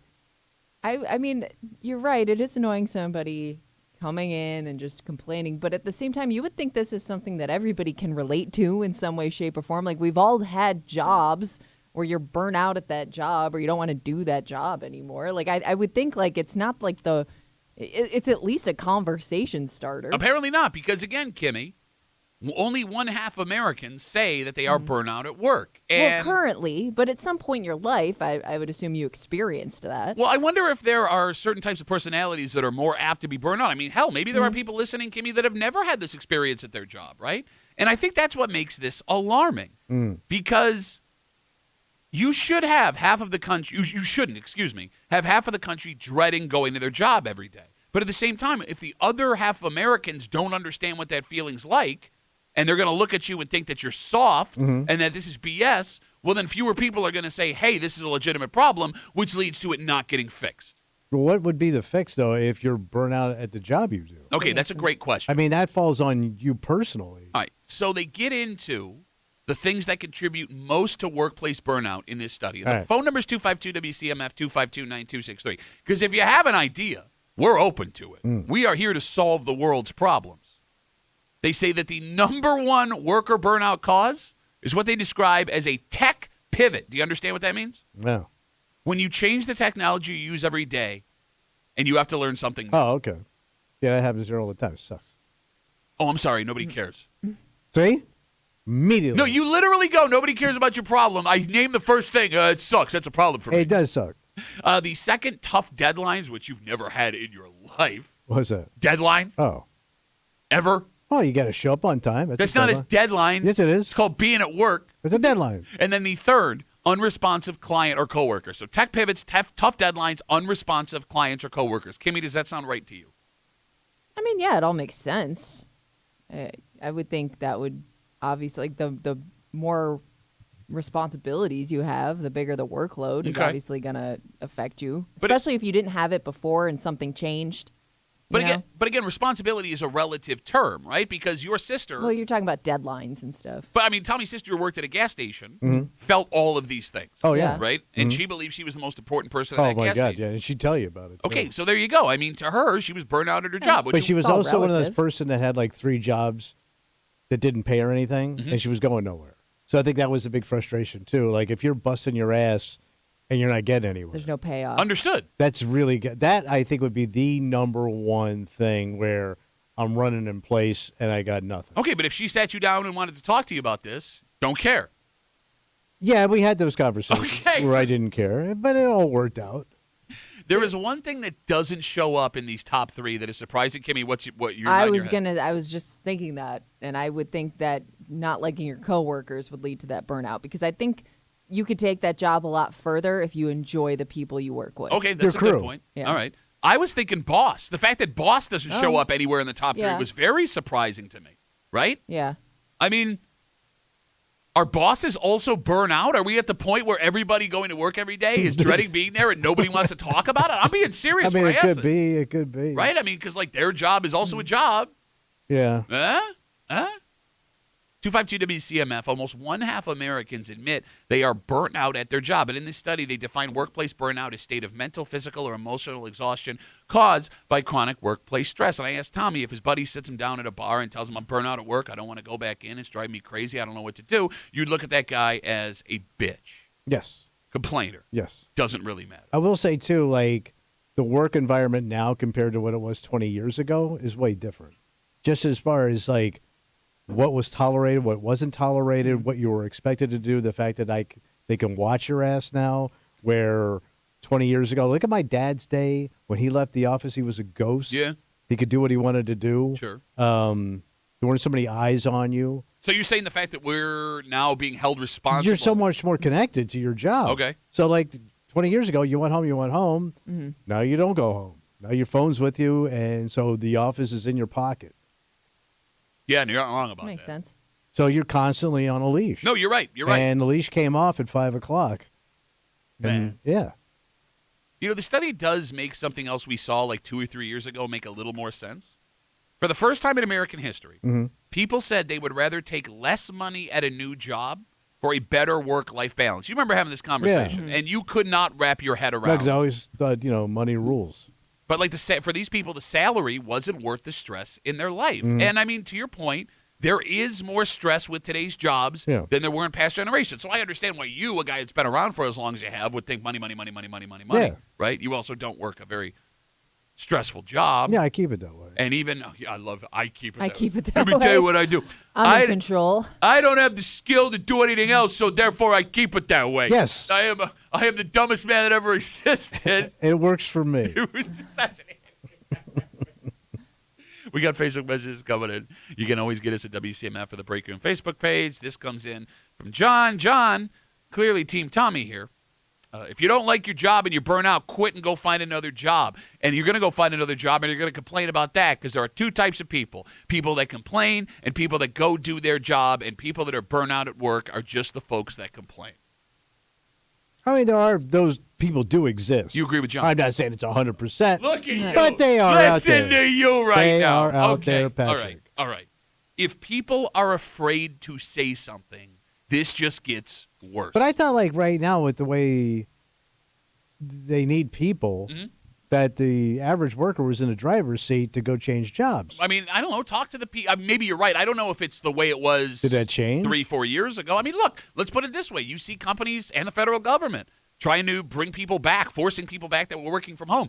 If they needed those people, they wouldn't be doing that. Right. You get what I'm saying? Yeah. I mean, you also hear stories of places that are short-staffed that are still making demands of their employees. They don't have enough people to get the job done now. Okay, but if that was a legitimate problem, you wouldn't be making these demands that are making people want to leave where they're going. So I don't know if there's still a shortage or these companies are just trying to get by on fewer people. Or they realize they can and they don't need you. There you go, which is also a problem. I don't know, man.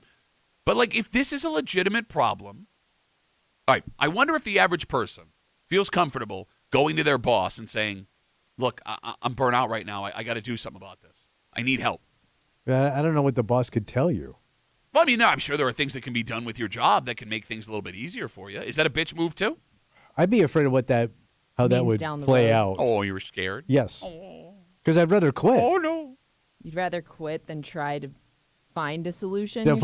Because now you're letting the boss figure out your problem I think for it you. kind of depends on your boss and the way that they manage everybody. Because I think there are some bosses where you may feel more comfortable going to and having that type of conversation, but then there are other people who like they're the people that kind of set the example, and they'll make examples out of people for working hard. You know what I mean? Yeah, I get like what you're saying. they set the bar really high, and I'd be afraid to go to that person with concerns. Because you're going to hit that wall. If you go to the boss, you're going to hit that wall. And the wall's going to show up real quick. What do you mean? If I do it for you, I got to do it for everybody. Why is our boss Southern? That's the way it works, son. All bosses turn Southern when it comes to my pocketbook. No, but that's what they're going to tell you. Like, if I can't do that for everybody, I can't run a business. Oh, well, like then that. I can't work here for And you. you better be the first. Then you already got your answer before you walked in the I door. love how. Hold on, I'm sorry, Kim. I don't Son, mean to there's cut plenty you of off. opportunity out there because the world needs ditch diggers too. Son. Okay, Kimmy, I would like to point out what might have been the stupidest statement Tommy ever said. Ooh, let me hear it. Instead of going to your boss to see if something can get worked out, quit. The worst case scenario is your boss tells you, I can't do nothing, quit. Why not at least take a swing before you Then you quit? feel Because it awkward doesn't. afterward. The answer you're looking for doesn't exist in your boss's mouth. Again, this is a problem because that's not necessarily true. And the fact that you have that in your head means nobody is going to go and say, hey, I need help here. I want to be here. I just got He ain't in business to He? he the man Oh, ain't in business to candy your ass. shut up. I know lady bosses do. Lady bosses can also be a-holes. Okay. Yes, absolutely. You're right. I did misspeak. Kimmy. Ladies can be mean. You were saying, I'm sorry. I'm saying if Boss lady. back to going to your boss with concerns, I would feel funny doing that if I was the second person to do that. Okay. Like, let's say somebody goes and because they're burnt out and it works out for them, the boss gives them time off, Right. less responsibility, whatever.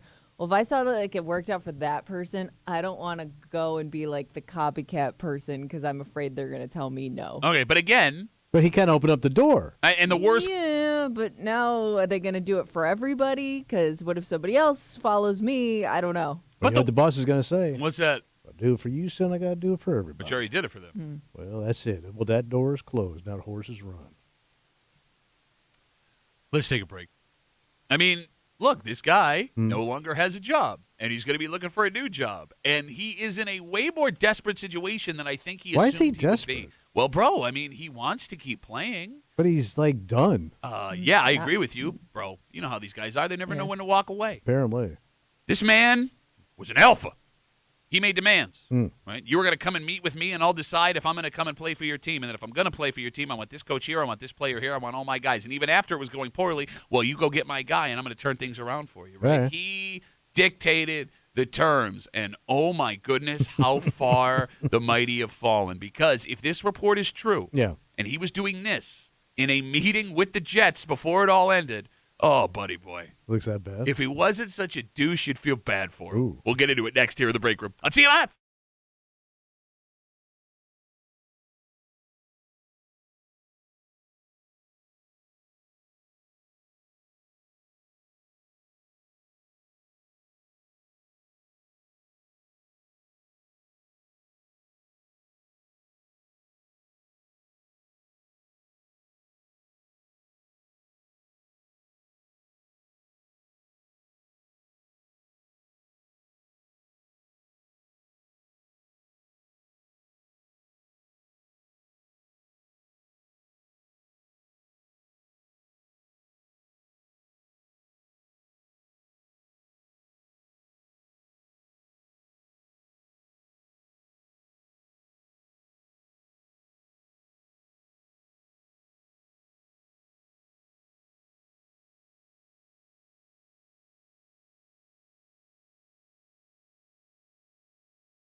if this guy wasn't such a dick, you would feel bad for him in this story. Yeah. But, I mean, when you want to live the way this guy lives, you got two ways. You can either deal with the consequences and All right. say, F it, or when it all comes home to roost, go, wait, guys. You're hanging out in the break room, Rochester's Classic Rock, 96.5, WCMF, just after 8 o'clock this morning. You know, Valentine's Day was on Friday. Yeah.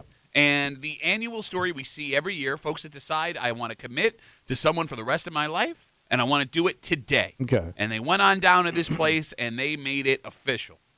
And what's interesting is this is the smarter way to do it. Okay. And you would agree it's a smarter way to do it.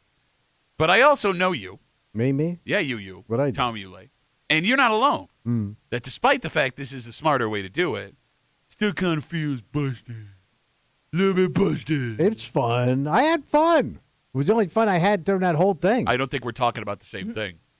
We'll get into it just after 8 o'clock here in the break room on CMF. So over the weekend, we now find out for sure, absolutely no questions asked, the Jets are moving on from Aaron Rodgers. So they will have a new quarterback next season, and if Aaron Rodgers decides he wants to continue to play in the NFL, he will have a new team. But there is a little tidbit of information that kind of flew under the radar. What happened? Steve Helling, who writes for the New York Post, says that when Aaron Rodgers was brought into the meeting with the new Jets brass, he was pretty much informed right away they were going to go in a different direction. So this was basically his exit interview. You got it. Okay. So what's interesting about this is the initial story said that there were conditions put on that Aaron he had Rodgers. to, like, agree to or yes. something. And it sounds like maybe, Kimmy, that came from Rodgers' agent. Okay. That he Could had be. some kind of That- control of yeah. the meeting, Okay. when in reality he had none.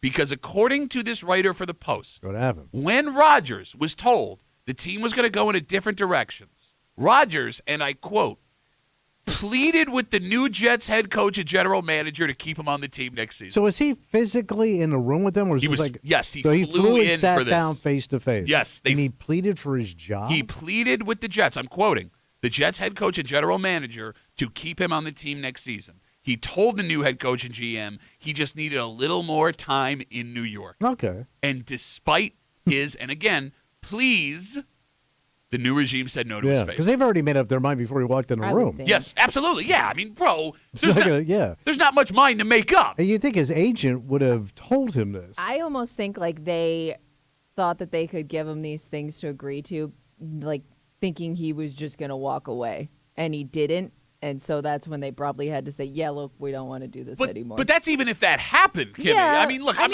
it's possible that they tried to like lay the law down and be like, he's not even going to want to be here anymore. Like maybe he'll decide to give it up, and then he didn't, so they were forced. what a difference 2 years makes. Because lest we not forget, the Jets had their head coach and general manager flying out to Aaron Rodgers to convince him to come to New He's York. gonna woo him, right? You got it. They hired his favorite offensive coordinator, a guy who had been a failure everywhere else in the league, and a bunch of his old buddies from Green Bay. Even last year, when everything was on fire, they traded a third-round pick for Devontae Adams, his old buddy. They let him miss team activities to go to Egypt on vacation. Oh, And- what is camel season? And in this story, Yeah. you now have this man who demanded all of these things, begging to keep his job. I'm sorry. I promise I'll show up to training camp I mean, and participate. You hit it out of the head. Kimmy, what the hell happened? What the hell happened? I think he thought he was untouchable. I'm sure a lot Well, of he kind of these- was. and I in mean, our- he was the toast of the town when he Yeah, came there. and in So why all- wouldn't he feel like that? Like they sought him out. Why wouldn't he feel that way? In all honesty, I think a lot of players to that level probably think that they do, especially once they get to that point in their careers. But yeah, he just realized he, was expendable. Okay, but there's a couple of things here. What's that? Now, look, I get going into New York. He would have thought he's that guy, right? Yeah. I am him, as the players like to say these days. Nobody can touch me. Between the Achilles injury and the stats you put up last season, you're not. And by the way, here's a fun fact. What's that? Did you know that despite the fact that Aaron Rodgers' team went, 5-12 last season in New York, he still had statistically the best season for a Jets quarterback Well, if in you like ask him, forever. it wasn't his fault. Well, That's yeah. how bad they were. That's how bad the Jets quarterbacks have been. I mean, hell, even Joe Namath, who's the best quarterback in Jets history, has more interceptions than touchdowns. He has a losing record, and somehow he's still a Hall of Famer. So, yeah, I mean, his argument is, I'm the best quarterback the Jets have ever had. Might be valid. Still doesn't make you good. Yeah. But, Kimmy, going back to your point a second ago about, realizing that I'm in a bad spot. Aaron Rodgers is a guy who likes to use the term alpha male. Okay. And he looks at himself as an alpha male. Well, he's a quarterback in the NFL, and he won a Super Bowl. Fine. Those are pretty good Fine. alpha stats. I would think that if you carry yourself in this way, and this is how things are going to be, and if you don't like it, too bad. That when they look you in the face and say, we don't want you anymore, even if you want to be there, I don't want to be here anyway. yes, walk out. You would think. Yeah. Don't sit there and be like, please, pretty please, I have an apartment that I like in Manhattan. Yeah, he just settled down, man. I think he did. He does have like some massive house in New Jersey. Oh, I'm sure I he's remember got they a did a man. whole story on it. He's got to have it right next to like Bon Jovi. They're probably neighbors. 252 WCMF. A reporter for the New York Post came out over the weekend that when Aaron Rodgers flew to New York to meet with the new Jets head coach and general manager, they pretty much informed him from the get-go the team was going in a different direction. And when that happened, Rodgers, and I quote, pleaded with the Jets' new head coach and GM to keep him on this team next season. So there is one more interesting wrinkle that has developed over the week. What happened? There is now belief that the New York Giants would be open to signing Aaron Rodgers for next season. So he doesn't even have to do anything. He doesn't have to move nothing. No, same practice spot. Same right? stadium. Everything. So, I mean, if we know Aaron Rodgers is a petty man, Yeah. so this would give him the ability to try and stick it to the Jets in the same And turn New York, Sure. and turn the Giants around. Yeah, Well, okay. So leave you're not him going to. alone because you're only bringing him in to blow everybody out. Yeah, right? so, yes. I mean, yeah. At So this point, the Giants are going to bring in a quarterback either this year or next year. So he's not the long-term solution. The Giants are not going to win anything. So you have no championship aspirations like he had coming to New York thinking he was going to outdo Josh Allen and the Bills. Yeah. So you'd just be finishing your career In New York. Yeah, probably on a team that is not going to make the playoffs, and you most likely have a losing record with the talent they have on And that they're on roster. shaky ground anyway, even like their coaching staff, right? Yeah, I mean, look, Brian I mean, Daboll, how long are they going to tolerate that? one more season. It sounds like So it'd be the Jets all over again. yes, essentially. So, I mean, if he wanted to put himself in that situation, I guess he could. I don't see, again, we've talked about this, I don't see another spot where he has a legitimate championship, even playoff potential. Oakland, maybe, or L.A., Unless- Las Vegas, damn it. unless he's going to sit behind somebody as a backup. Yeah, which isn't- right. Which isn't happening. That is not going to happen. And why would you want to sign a guy like that as a backup? So if don't he know. stays around, it's just going to end even more poorly. Which is normally how these stories go, Well, true. right? I mean, it's been a long time since we've seen a legendary quarterback go down this road, and I get that Tom Brady doing what he did in Tampa Bay kind of like skewed how things Yeah. normally go. But the overwhelming majority of the time, if a quarterback doesn't walk away after a Super Bowl season, it ends poorly, Yeah. right? I mean, Phillip Rivers in Indianapolis, Matt Ryan in Indianapolis, Carson Wentz in Indianapolis. I just keep saying yeah, Indianapolis. but they faded out. It's not like they went and blew up the franchise on their way out. Okay, that's fair. Here's what kills me now. Like I get back in the day when there was not a lot of avenues for you to make money as an athlete retired. Yeah. But now it just seems Yeah. endless what you could do with your name. Where why are you sticking around to sink?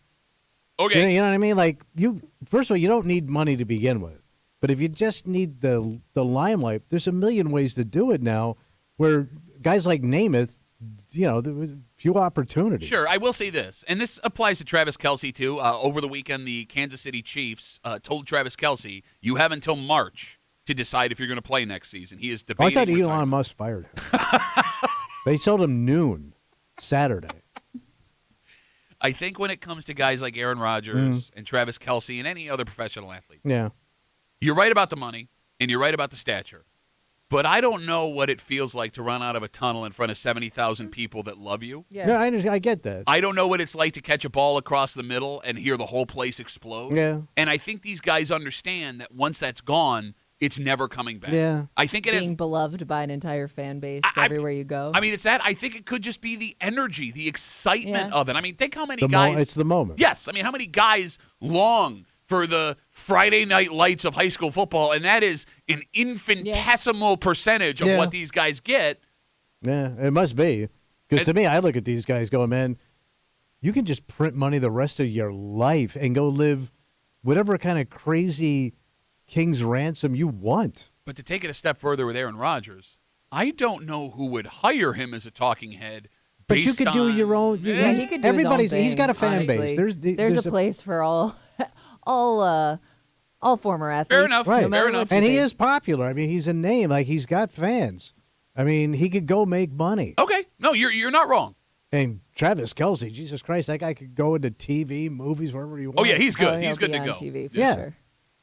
I mean, I don't know. I mean, I guess it's a good problem to have. No, I think you're right. I think it's the juice of that moment of feeling invincible in front of 70,000 people. It's got to be a drug that you just can't replace. Yeah, and I get it. So I you get go it. down this rabbit hole of sticking around way too long. And I mean, every But guy does does. it- I'm sorry. Go ahead, Kimmy. But is there still that satisfaction when you're losing and you're not doing well? You're and chasing not it. It's your like an former addict. self? It's like a Okay. gambler. All right. You keep going back To in that thinking next this is game. going to be the night. Yeah. And you don't want to walk away on a 5-12. You don't want Yeah. to walk away on a So you Super Bowl chase. loss. Exactly. All right, let's take a break.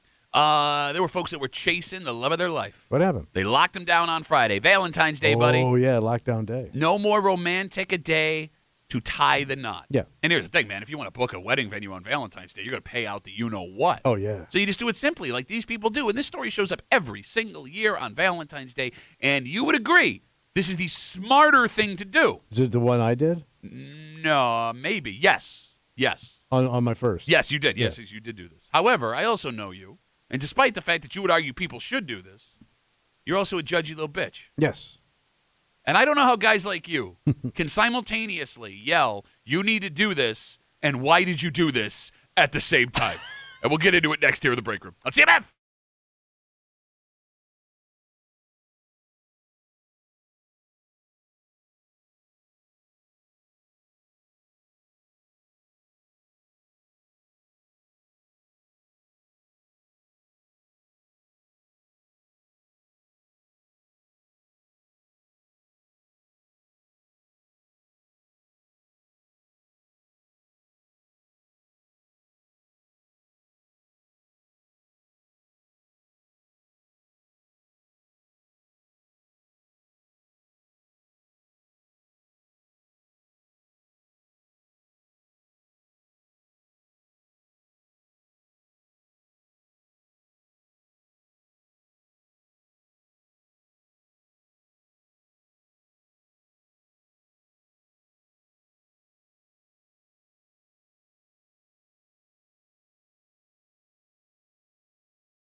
When it comes to saving money, this is the most brilliant thing you can do. Yes. You're getting the same outcome just without a $30,000 bill. Yes. But people will judge folks that break tradition. And what's most interesting about this, some of the same people who argue this is the smartest thing you can do will also look at folks who did this as busted. Right, Tommy? Well, I've done 3 different styles of this. You're hanging out in the break room. Rochester's Classic Rock 96.5 WCMF. We'll jump right into it. Valentine's Day is coming on. And with that, we got a story on Friday that we see every single year. Yeah, what's that? Folks headed down on Valentine's Day to City Hall to get married. Get hitched. And if you've never seen this before, it's very simple. You show up with your partner, a couple of witnesses, the judge marries you, you pay for your marriage license, and voila, You're done. You're married. Yeah. Right? No ridiculously expensive wedding, no fights over whether or not to invite your racist Aunt Ruth. No stress. 2 people in love, committing to each other in front of someone in a robe for the rest of their life. Now, Tommy, with all the talk we've had about weddings and how expensive they've gotten, right, and what you're paying for and how it's not worth it to you, this is the smart move. It is. It just eliminates all the BS that goes on in a wedding.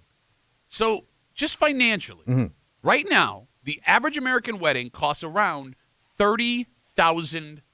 Yep. That's a new car. That's a down payment on a home. That's about 1/2 the average American's annual salary. Right. For one night, one party. So doing this from a financial standpoint is the smartest thing you can do, but it goes further than that.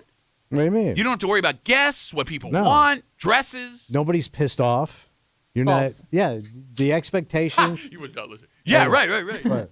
I think you are underestimating because I know people that this happened to. Well, you had a big wedding.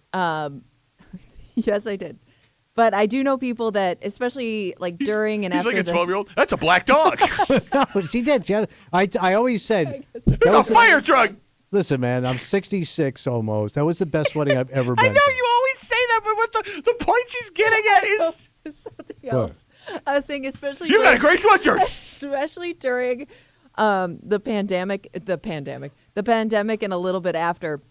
I knew people that did this, and it caused more drama than they thought it would, only because if they invited anybody to come with them, even if it was like a single family member to come because they wanted to witness it, their whole families were offended that they weren't included or that they didn't have a big party with everybody because they want to celebrate too.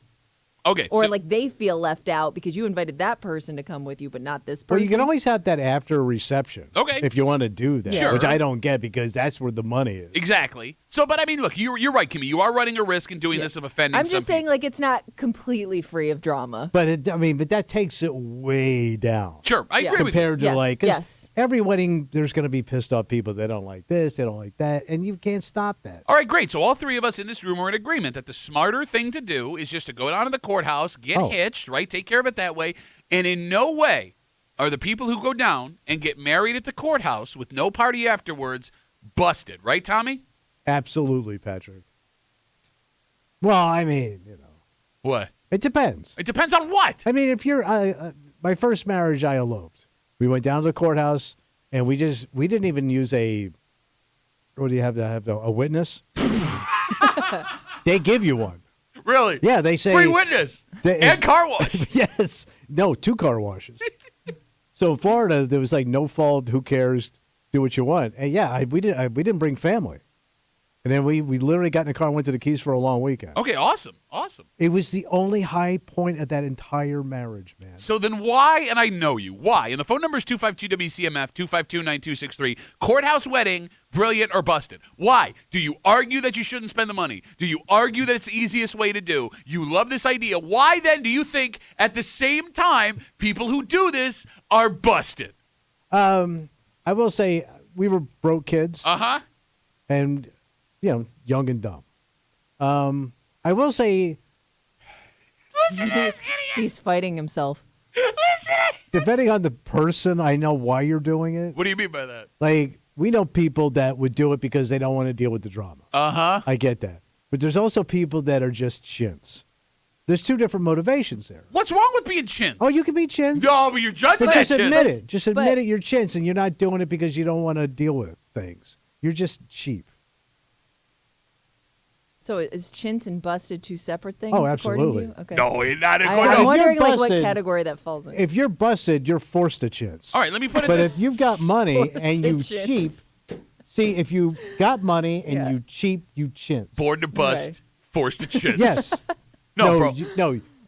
Some people, like we know guys, they're just chintz because they ain't got it. Sure, yeah. But we know guys that choose chintz and got it What's wrong with choosing chins? because you chintz. So what? Who cares? And you try to act like you're not. Bro, so I watched a story on Friday, and they're running through a bunch of people that were down there, and these couples ran the gamut from kids in their early 20s to people in Yeah. their 30s to folks all the way up into their 50s. So all of those three, 20-something-year-olds, 30-something-year-olds, 50-something-year-olds, which ones are you judging the hardest for getting married at the courthouse? Well, if you're 50, this has been, you've had a few, this probably ain't your first rodeo, Okay, right? yeah. And you may be busted Okay. at that point. Like, the most busted may be the 50-year-old at the courthouse because you both, But you just said that's a smart way to do it. it is. He doesn't even know what he thinks right now. But you're probably a couple of losers. What is that? No, I don't, I would and I just don't think it's mean 'cause I don't mean no. that in a mean way. How can that be not mean? You're probably a couple of losers. Not With mean. all due respect. He's putting his hands up like, whoa, whoa, whoa, everybody back off. No, I just you're a couple of sad sacks. Oh, I would just think like you don't want to do this. He's got a neck whole wedding tattoo. thing She's anymore. missing a tooth. I get it. You know, like you know what I think of? I think of my sister. Because my sister was married 5 times, man. Well, but only to 4 different Before, people. yes, it's the saddest South Florida epic failure of a human being. No. But I mean, like, she found these loser guys because she was also Okay, but here's the thing. she was driving the L train All right, look.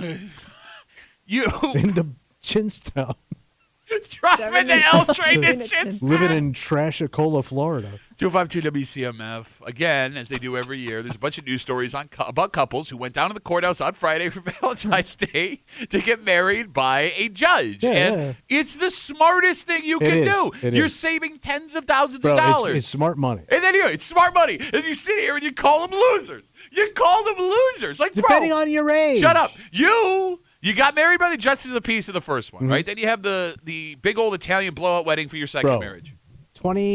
28 people in the wedding party. Okay, it's ridiculous. Half of which you don't talk to anymore. Well, some died and some tried to sue me. But I guess what I'm getting at is Yeah. now what you and your wife did in her backyard was beautiful. Very Yeah, nice. and it was fitting. easy. Yes. It was fun. But if you said we're going down to the courthouse to Yeah. do it, I would totally understand that. Why, if you had already paid for a wedding, would you want to pay for another and wedding? drag your family back Yes. and have them give you a check again But for you the co- third time. But you call those people losers. And here's the thing, man. If I didn't know you and I found out, I got my buddies getting married for the 3rd time in his backyard, that guy sounds like a loser. Yeah, I could see it, without anything in front of you, it could look bad. No, but when it's you, no, totally different. Very That was one of the classy. good ones. Wow, we got Wegman sushi tray. We're class over here. By the way, that stuff's expensive, bro. But they do deliver. Kimmy, Yeah. when it comes to the courthouse wedding, as Yeah. Tommy tries to figure out what he feels, I think I explained it. how do women feel about the courthouse wedding? Because Tommy has had this idea that women grow up imagining like their dream wedding. This is not the dream wedding. And that it's you your imagine. day. Yeah, but I think that especially if you've been to a bunch of weddings or been a part of a bunch of weddings, you see the behind the scenes, you see the drama, you see all the things that go into it, and I could understand why somebody would want to avoid all that. All right, let me ask you a question to both of you.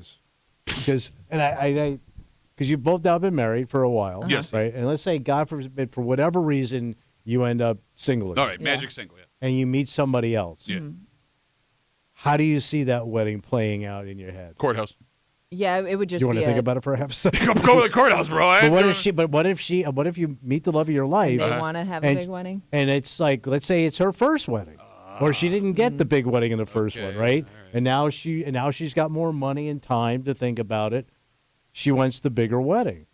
Do you push for the courthouse because it's her day? It's tough. So I went to a wedding where it was her first, his second, and none of his family or friends showed up. Oh! That's loser and I town, don't, bro. and honestly, I don't know. let me down. Down. I want to give Loser him, town. a pass because I don't know if he invited all of it. They were from out of town. I don't know if he invited them All all right. because he didn't want them to feel obligated to come to his second wedding. Gotcha, So I he only understand. had like a few local people, and then the rest of the wedding. I mean, it's still a pretty big wedding. The rest of the wedding was all her. Because I'm thinking, like, because I said this and I meant that you had a phenomenal wedding. If you ever had to get married again, let's say for whatever reason, Yeah. that wedding would be hard to match.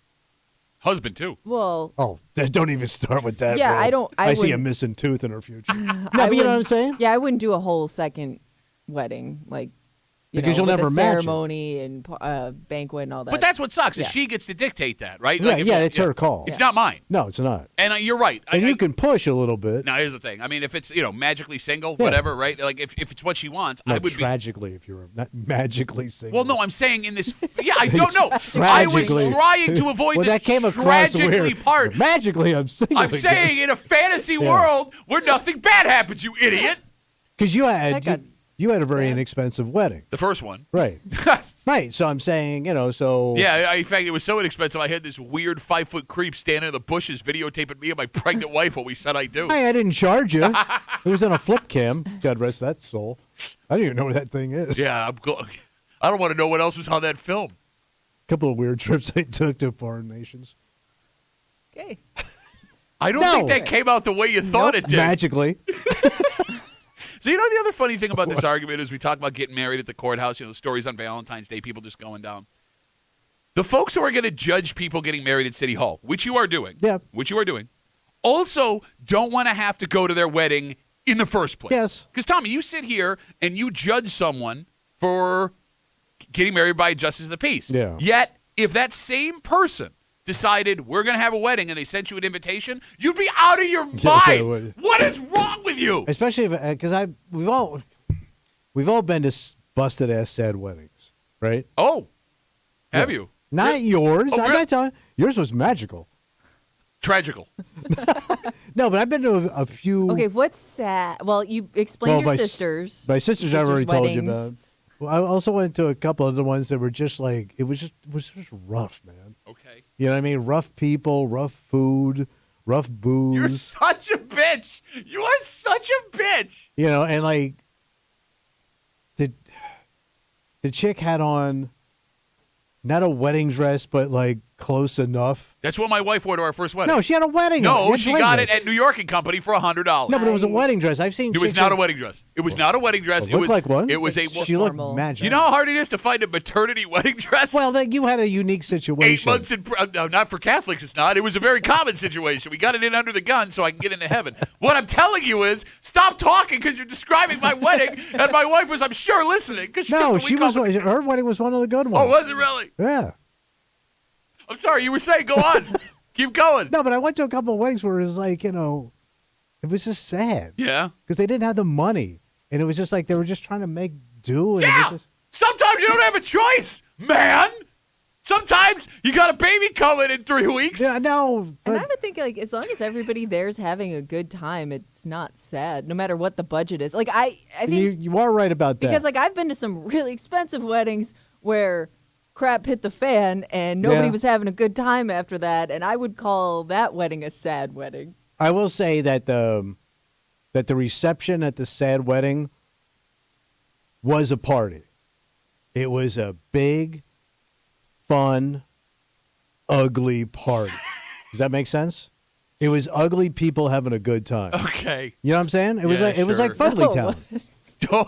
Now you're, just No. now you're just taking shots to be mean. No, I'm Has not- I'm nothing to being do with honest. the wedding. No, I'm being honest about a wedding that I won't Like if you describe. go if you go to a wedding and even the pastor is not wearing dress shoes, you had a busted wedding, man. You were at the ugly wedding. You contributed. No, big old bucket ugly carried it with him. All right, let's take a break. Did you drooling? No. Maybe.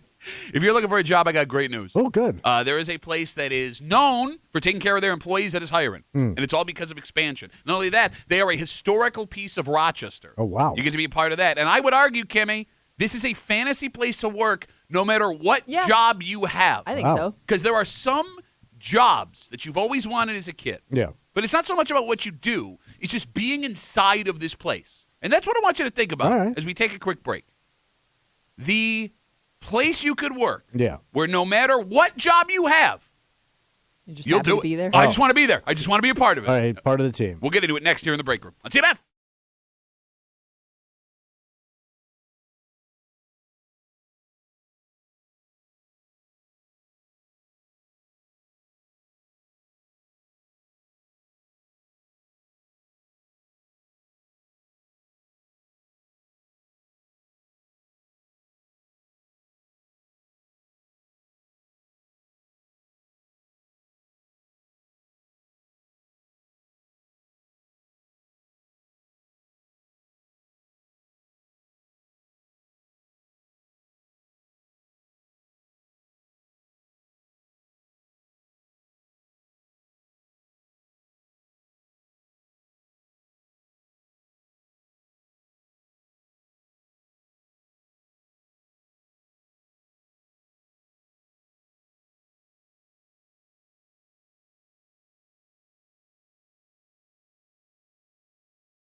even if you love your job, there are some places you could work that would seem like a fantasy. Oh, yeah. A fun place that has something you love inside. And no matter what kind of job they'd give you, you'd jump at the chance just to be a part of the team. This could be one of those places. Yeah. They're a big part of Rochester's history. They make something that everyone loves, and they're hiring. Damn. You're hanging out in the break room, Rochester's Classic Rock 96.5, WCMF, just after 9 o'clock. It is Tuesday. Kimmy's got her post from the neighborhood app ready to roll. I am back in my rightful second place picking. Peyton will be going last based on the new rules that you listeners established. We will figure out where they whining, and we'll do it snow style just after 9 o'clock here in the break room on CMF. How would you like to work at the Genesee Brewery? Oh. Over the weekend, the brewery held a job fair. They're expanding, so they need to hire more folks. And Yeah. here's the thing. If you missed the job fair, no need to worry. They are still taking applications. And you can go to their website to apply. Okay. And there are a lot of good reasons to go work for Jenny. Folks who work there say their benefits are great. It's a union shop. Yeah. And you get to work for the Genesee Brewery. Yes. Now, I heard a rumor, and I don't know if it's true, 252 WCMF, that if you work for Jenny, you get an allotted free amount of beer a month. Oh. Have you heard that before?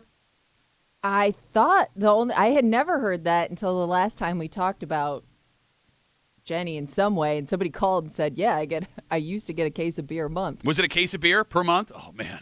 Nice. Free beer. Nice. Free beer at Yeah. your job? Yeah. Just leave? Yeah. Walk out with it? It's not your boss buying you a beer one time. You get a case of beer? Okay. Working at Jenny would be a fantasy for some people. And here's what I'm wondering. The phone number is 252-WCMF, 252-9263.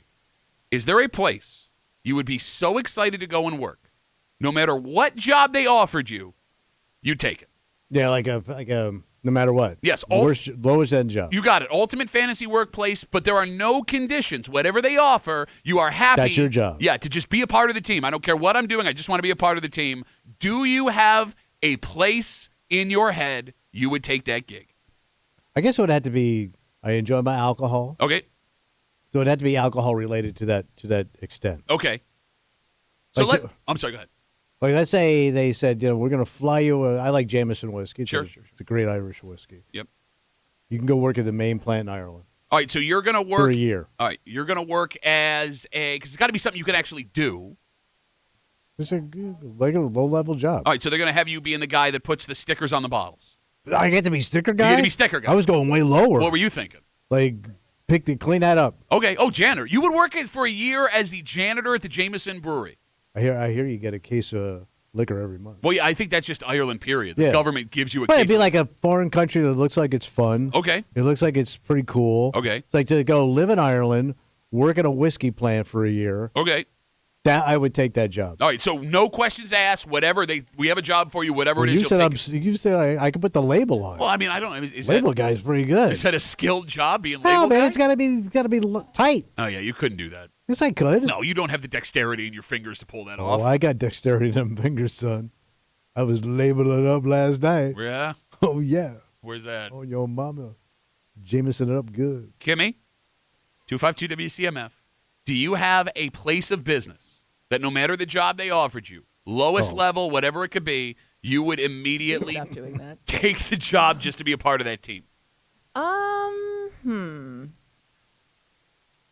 I gotta think about it, but for whatever reason, the first thing that came to my mind that I know it is for a lot of people, or at least was Disney World. Really? Yes. Like, I knew people that, like, wanted so badly to be a part of Disney World and Disney that I don't think it would have mattered what job they had initially. They would have gone down there to do it. There are a lot of crappy jobs you could have. Like almost all of them. Yes.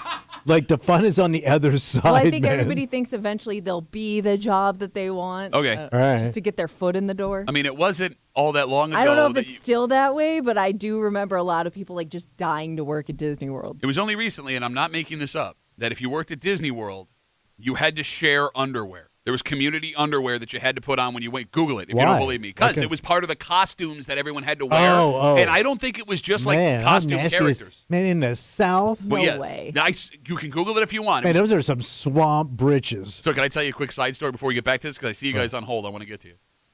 Speaking of working for Disney, she's not wrong. So I have an aunt. Oh yeah, you said like she like gave up everything for it. Obsessed with Disney. She had a great job at Kodak. She owned her own house here, very successful. In the early 90s, she went to a psychic, and the psychic told her she saw her in puffy white sleeves. Okay, that should have worked. So she thought she was going to go be Snow White at Disney. All right. Problem was, she's a larger gal. Larger gal. And that's in your family. Shut up. She quit her job at Kodak, sold her house, and moved to Florida Oh, God. to pursue her Disney dream. This is stuff you watch on Netflix. And she's been bouncing around for She's still 30 there. years. Literally, Like yeah. she's been like she was at Disney for a little while. She worked at the Rainforest Cafe, but they were all like low-level So jobs. she She gave up everything. to pursue this dream of being Yes. Snow White. Yes, and I don't think she ever got to be Snow White. Damn. 252 WCMF. So we had asked about the free Jenny policy if Yeah. you work for the brewery. Neil's on CMF. Hey, Neil, how are you, buddy? Hey, Ryan, doing well, thanks. How are you guys today? Good.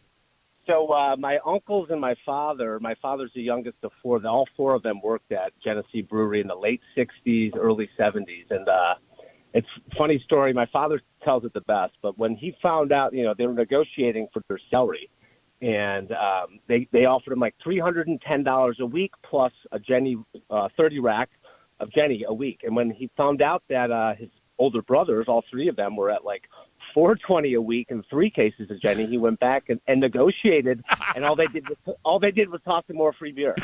I mean, there's worse things in the world to get out of a negotiation deal.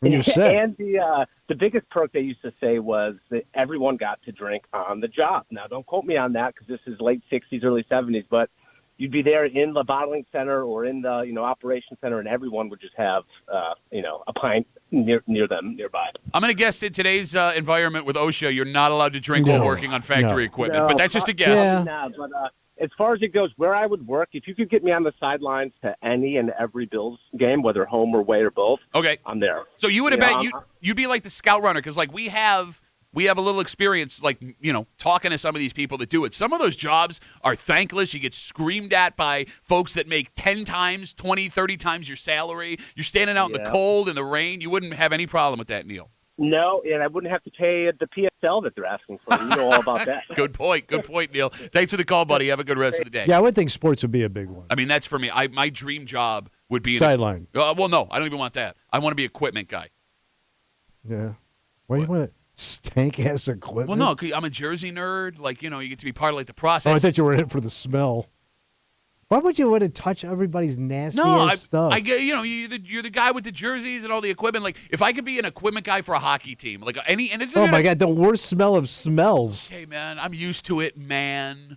But you don't even get to enjoy the game. Sure you do. You're on the bench for that stuff. Oh, you are? Equipment guy's on the bench. If I could be an I always thought you were like in the back doing stuff. no equipment guy for any pro hockey Yeah, team. that has to be a big one. And working for a pro team, your favorite pro team. It sounds rank. Bro, kid I grew up with around the corner from me, he's one of the equipment guys now for the Sabres. And he's on every broadcast standing on the bench. And I'm so Oh. jealous. Because I'm, Just their hand sticks out. yeah, I'm as good as you are. Why'd you get that job? It sucks. You were going to say, Kimmy, I'm sorry. My fear, though, would be no matter whatever it is I loved, like I would ruin it working there. What Of do you- course. Okay, You know what I like mean? how Like the I sausage- never Because it would want to actually be. suck. I never want to be too close to something that I really enjoy because eventually it is gonna suck because it's a job, right? Like eventually you're gonna find something that you don't like about Okay. it.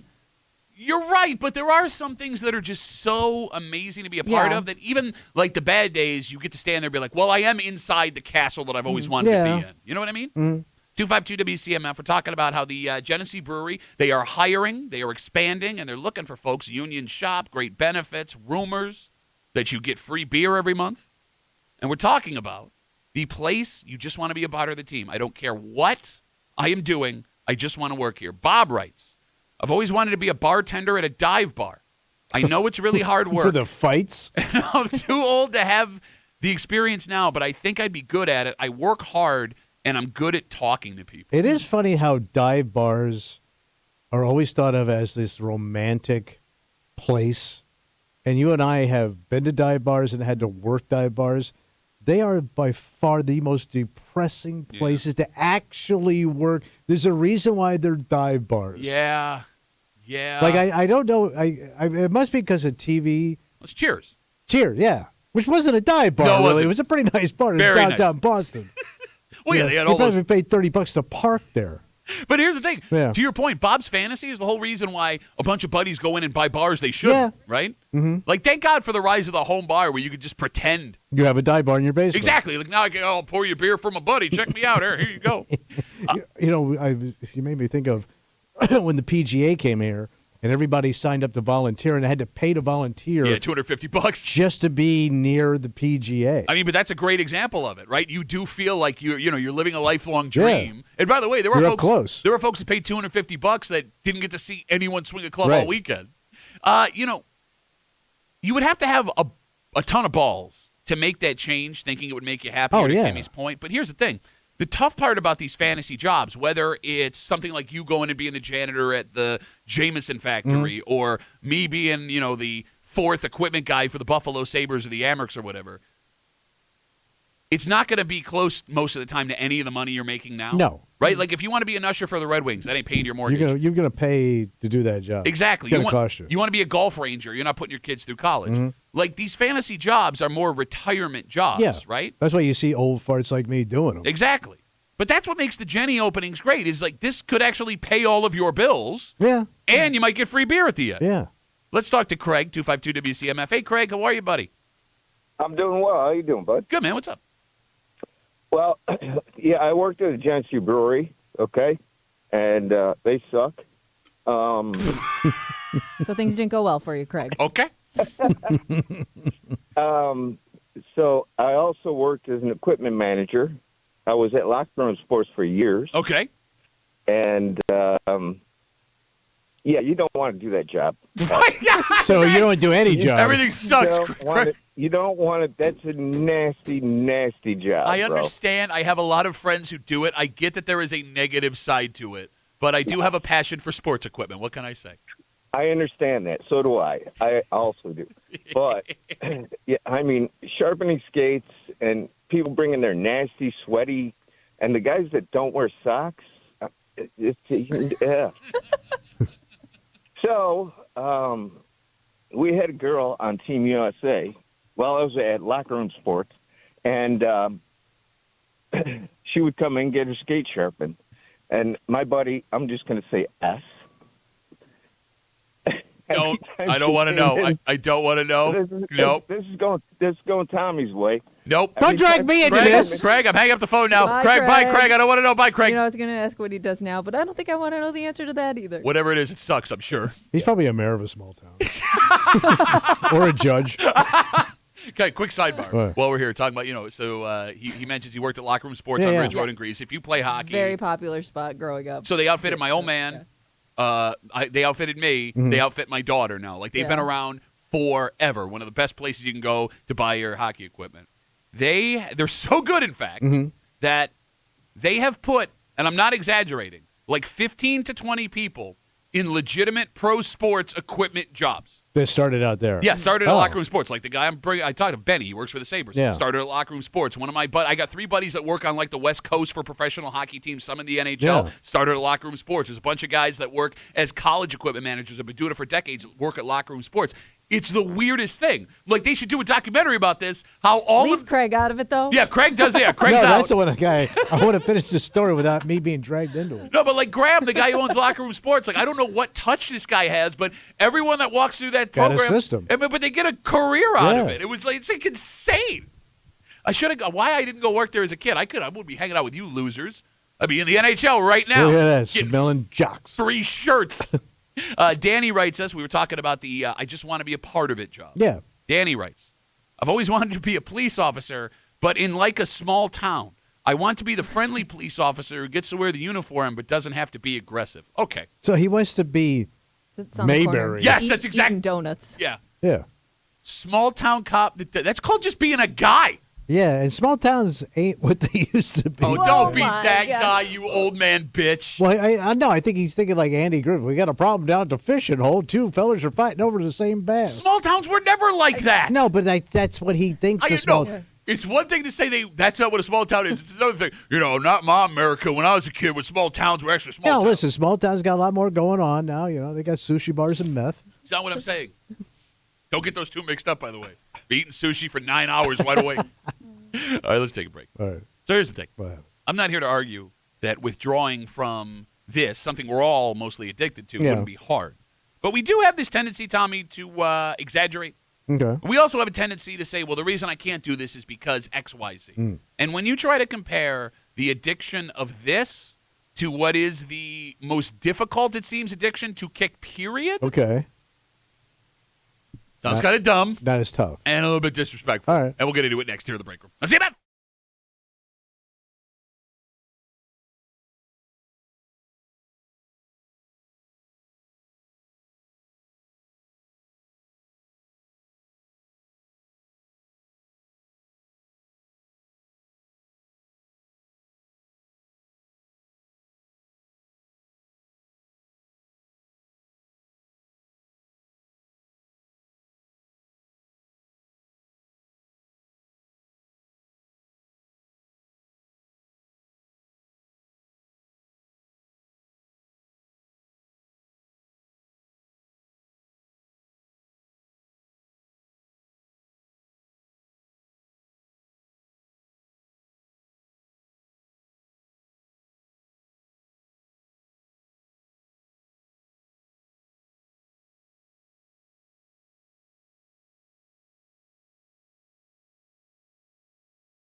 Can we stop? Can we stop with this? Where do we stop it? Look, I get that we're all on our phones too much. And I get that you can even make the argument you are addicted, right? Like, I mean, it happens. Fine.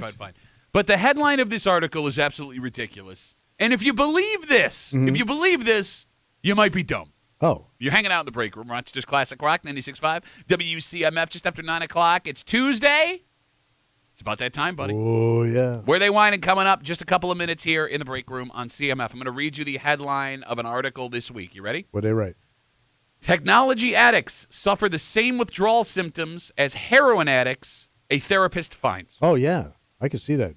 Shaking on the ground, no money, sitting in your urine-soaked jeans for a month. Okay, so they argue Yeah. that technology addiction is legitimate because of the dopamine hit you get from going through all that stuff. And look, that's a valid thing. So there is some kind of physical reaction to what we're getting from our phones. Yeah, we've seen people have a hard time giving it up. And it's also obvious, Kimmy, if you walk around seeing people buried in their phones all the time, that folks, if they aren't forced to, won't give it up. Okay? This therapist talks about folks that she's treated for addiction. Yes. When it comes to technology. Quote, it starts to affect your life. You're late to an appointment because you were lost scrolling. You're not connecting with your partner because someone's on their phone too much. It starts to take over. One young man I worked with used to enjoy YouTube. By the time he came to me, he was there 15 to 17 hours a day. You see it when people have their phones taken. They become irritable and angry. Their moods are generally low. Remember your buddy that was on heroin and they took heroin away and he got moody and angry with a low mood? Yeah. You got a little snappy. I've never heard of anyone knobbing someone for a baggie of Instagram. What are we doing? I don't know. What are we doing?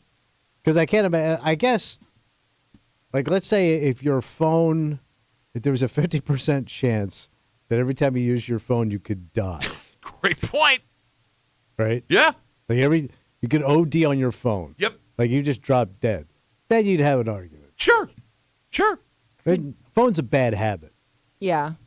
Heroin is an addiction. There's a big difference. And it's arguably, and I know there are other drugs that are less popular. Look, when it comes to stuff you can get outside of meth, I mean, it's the most addictive substance you can find. You hear these stories of people using it once and being hooked for life. But I guess could you, maybe not so much the health aspect of it, but could you make the argument that people who are addicted to it could put themselves into potential debt being addicted to like technology in their phones? You mean like heroin? I mean, there are people or a girlfriend. Right, well, no, I mean, I'm saying there's a lot of things that could put you into debt and things like that. All right, let me put it this way. Yeah. Kimmy, you like using social media, right? If you could only use social media by stealing your mother's toaster and selling it to somebody, would you do it? No, I know. I understand it's not as serious as heroin. I guess my point is I could see how you could argue that somebody who's addicted, it would affect their life in some way. I don't know because I'm not that addicted to it. But there may be people out there who legitimately are. Okay, no, fair enough. And it's ruined their family life and you know what I mean? Like put them in not a desirable spot. But Springsteen never wrote a song about the phone. Again, not comparing it to those other things. But maybe it is a problem for certain people. But I mean, we're talking levels here, right? Yeah. To write a headline from a therapist who says that folks who are withdrawing from phone or folks who are getting rid of their phones technology, they're showing the same withdrawal symptoms as heroin addicts is simply not true. And here's the thing. It kind of feels like we all either A, need an excuse to keep doing what we're doing. Yeah. Right? So like, you don't want to give up the phone. Yeah, so you see the story and go, oh, I don't want to feel like what it goes through to withdraw from heroin, so I'm not going to do it. Or B, even bigger, a big congratulations for accomplishing something. And don't get me wrong. It's not like getting off your phone would be an easy thing to do, right? But to compare it to one of the most addictive substances on planet Earth, what, the Verizon cartel? I mean, come on. Well, they got towers watching all over. Come on. I know. What are we doing? Come on, people. Guys. But everybody wants to make their journey seem so much harder than it is. That's what it is. You nailed it. Yeah, I went through it, man. If somebody came to me, Kimmy. I did the walk. And they said, you know what, I got rid of my phone. I don't even look at it anymore. I just got a flip phone. It was as hard as getting off of heroin. You would laugh in that man's face. Yeah. Okay. And like the fact that. I mean, but it's ruined relationships for people. I mean, I know people that have. It could cause a divorce if you are more on that phone than you are paying attention to your kids and wife and or husband, whoever. You're right. You're absolutely right. But I mean, you wouldn't call that an addiction? I'm not saying it's not an addiction. Okay. What I am saying is it is ridiculous and stupid. Yes. To I see what you're saying, to compare exactly it to 'cause, those other things. Kimmy, anything in your life, if you have an addictive personality, can just do exactly Yeah. what you're describing. No, you know? you're right. It can take away from your family life and your kids, and it can But cause you're not a divorce. junkie. You're just not a junkie, man. I mean, it's just a whole different Yeah. life. You know what I mean? Yeah. I mean, look, how different would the Velvet Underground be if Lou Reed was addicted to his phone and not heroin? It's so funny. All I could think of the whole time was Lou Reed. Like, I kept thinking, Lou Reed has never written a song about the cell phone. And all the he people go, could. scroll, scroll, scroll, scroll, scroll, He's scroll. still alive, scroll. right? No, he's dead. Did he really die? You're thinking of Iggy Pop, who also, Yeah. yeah, he did his whole heroin phone thing for a while. Yeah. All right, so let's be cool Mm. and stop saying that it's harder than quitting heroin to get rid of your cell phone, All right. because it's not. Thank you very much. All right, it's time. You want to guarantee getting in? You take your shot right now. 252-WCMF, 252-9263. Kimmy's got her post on the Neighborhood app. She's going to read it out loud. Based on the new rules, Kimmy, I am now back to my second picking You spot. served your time. So the winner of the last week, who is Peyton, Peyton. he has to go last if he decides he wants to play this week. See, and this is why the rule change bothers me, because What's I have that? been punished for being victorious. You said served your time when I had to pick last week. Well, yeah, You should but celebrate you didn't it, win Jim. again, so you get to go back to your Yeah. normal spot. All right, 252-WCMF, 252-9263. We get after it. We do it next here in the break room. On CMF.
It's about that time, baby. Let's do it, Kimmy's buddy. Kimmy's got her post. All right, so we're in a weird spot right now. What's going on? You're hanging out in the break room, Rochester's Classic Rock 96.5, WCMF. So we do things at certain times for a certain reason. Yeah. Because it's Tuesday. It's time for Where Are They Whining? Yeah. This can get a little bit dicey and dirty.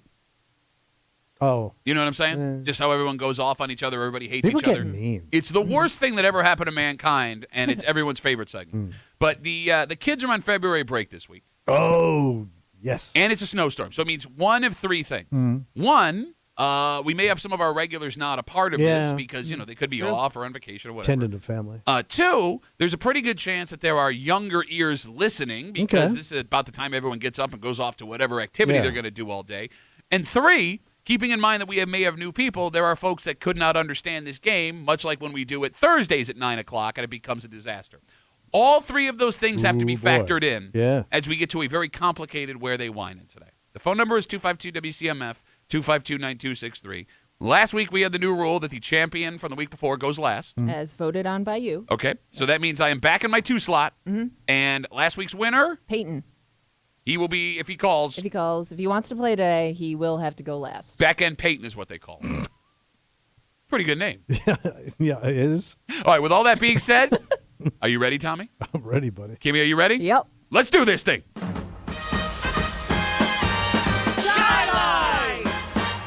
Pittsburgh! Victor! Where they whining? Would you believe that this happened to me 2 times in one trip? I had to dodge 2 different soda bottles that were carelessly discarded from 2 separate cars when I was driving on, and then names the road they were driving on. So litter. They chucked him out the window? Is that what they're saying? It says carelessly discarded from 2 separate cars. I mean, Okay. it just laying in the street. Okay. All right. I didn't get a good look at the culprits, but judging by the number of heads in the vehicles, it had to be a bunch of teenagers crammed into their buddy's car.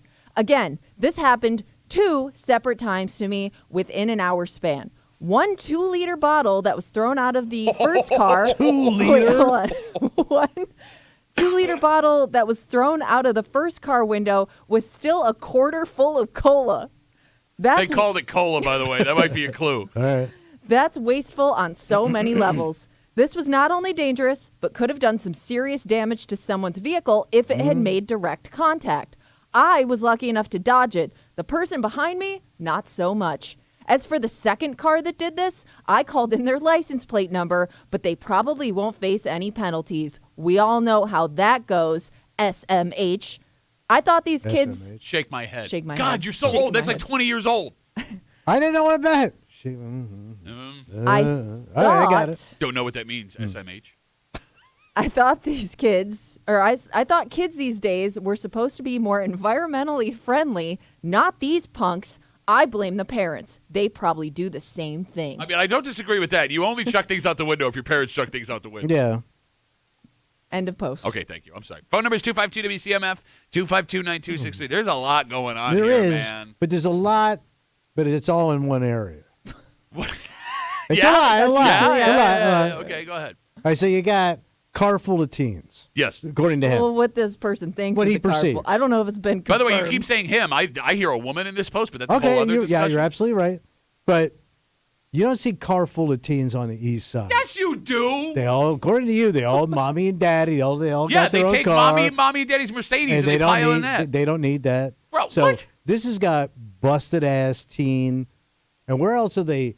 It's also litter town. So where Litter they, town. Where are they littering? What does that even mean? Where are they littering? Where you just toss your stuff. Where do you always see trash and stuff blowing around? In your mom's what? Where? Nowhere. I was gonna get dumped and she's on the phone. What do you think? So I'm thinking trash, Okay. busted ass teen. Don't do it, man. It's too obvious. I'm telling you, don't do it. Your logic's wrong here. It just came to my mind because there's one place when I drive, I always see litter all over the place. Where's that? Henrietta. Henrietta's got more blowing around trash. more Littertown, USA. It's Littertown, litter on the Jeff. I'm telling you, man, Henrietta constantly has litter. I don't know because there's so many businesses around. Uh-huh. How are you so bad at this? How are you so bad at this? Gift. No. Talent. Like, in all seriousness, forget the fact that your logic is off here. And I know you wanted to go West Side, but you thought it was too obvious. No, so you no, decided no, to go no, no. South Side. I wasn't. Hey, there's poor people, not just on the. There's poor people in Henrietta. By the way, I love how you think litter equals poor. I disagree, and I'll explain in a second. you Kimmy, don't see litter on the east side. my ass. Kimmy, you want to tell him why he's an idiot, Your or ass, should I tell him why he's an Your idiot? ass qualifies as litter. I do not want to Okay. make any statements. Why? What's the matter? Hey, what town was it last week? I don't know. Henrietta. Oh, was? God, you are so bad at this game. It was. I forgot. Yeah, I know. You got to remember. I had a lot going on This this is week with the why ice storm and this- the plane crashing. Well, you weren't a part of the plane crash. I had to watch it on CNN. Every day you're on this show is a plane crash. You're speaking to the mic, it's a plane crash. Well, I'm By the sticking way- with Henrietta. By the We way, can go there's back. You have and no forth. choice. There's nothing that says it can't be the same town 2 weeks in a row. Yeah, It that doesn't could be- happen that- often, but it has happened It's in never. the past. It has? Yes, it's happened at least twice. Oh, don't you remember? good. Don't you remember? Okay, so really? You want to double down? Let's put some money on it then if it's Henry. I don't have any money. I don't have money. I'm scared. I don't get my Social Security end of the month. All right. I think you heard this all wrong. And I think that you have a Well, bias. first of all, you grew up in trashy litter area. This is East Side all the way. This is a bunch of entitled kids, and it's a post being written by an entitled person. And the fact that they wrote this post tells you it's not a common occurrence where they live because it stood out to them. And let me tell you why. Well, tell me what. If I was a Explain, kid, trash boy. if I was a kid growing up and I chucked something out the window and a cop saw me, right? I'm getting pulled over, yeah, and well, I'm your in, father was the one throwing it out the window. I'm in serious trouble because I don't have mommy or daddy that can protect me. However, if I am an entitled child who mommy and daddy can take care of these things and knows somebody, I have no worries doing this stuff, right? It's a lack of accountability, a sense of entitlement, and that screams East Side. That's why Where you got it? they whining in Fairport. Fairport. Airport. You don't see carloads of teens driving around unless they're going to lacrosse. Bro, it's carloads of Teenville out there. They all have their own rides. No, It's a rich town. No, see, here's the thing about Fairport. It's not Pittsford, and it's not Penfield. Fairport is the, I would argue, third most affluent area on the east side. No way. Absolutely. They're number two. Well, no. I mean, they're a distant two. Oh, listen to this But dick they're, right here. they're a solid two. It's Fairport. 252-WCMF, 252-9263. There is one rule and one rule only. Yeah. You get a single guess. All right. If you are on hold and you hear someone else say your town, you got two options. Either hang up the phone, try again next week, we All won't right. be mad at you, or pick another town. If we answer the phone and you say, I was going to say, but then, you have been disqualified, and the commissioner has all final say. 252-WCMF, 252-9263. Let's kick it off with Trevor. Trevor, where they whining? I'm going to say Greece. Why Greece? I don't know. It just sounds like a Greece kid did this, you know? Got a lot of, I would say kids that are, can I say shithead on there? No, you can't. No, you can't. All right, now let's back up. Let's back up a second. So you think that kids in Greece are, let's go with crap heads, because you can't say what you said, but kids on the east side aren't that? No, I mean, most kids today are anyways, but I think it's Greece. Not like, That's Trevor, how old are you, buddy? How old are you? 30. All right, so you're younger than I am. You said kids Yeah. today. Bro, you were that kid 10 years ago. You think the world has changed? You think the world has changed? Where in 10 years, you weren't the same monster dick. Keep in mind, you just cursed on the radio that these kids are today, Trevor. I mean, I know I was, but today they're just, I don't know, they're built different, man. They got no respect. Were No you, respect. Trevor, I gotta know. Were you an East Side kid or a West Side kid?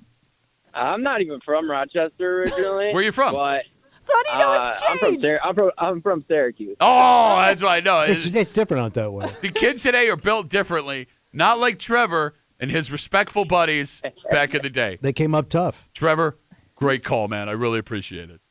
See you later, guys. All right, Bye. there goes Trevor. That was the dumbest call we've ever No, taken. he was raised in a house with only one streaming service. If you're under the age of 35 and you want to call up and bitch about kids today, don't. Don't do it. 252-WCMF. Let's talk to Chris. Chris, where they whining, buddy? Morning. I'm going to go Penfield. Why Penfield?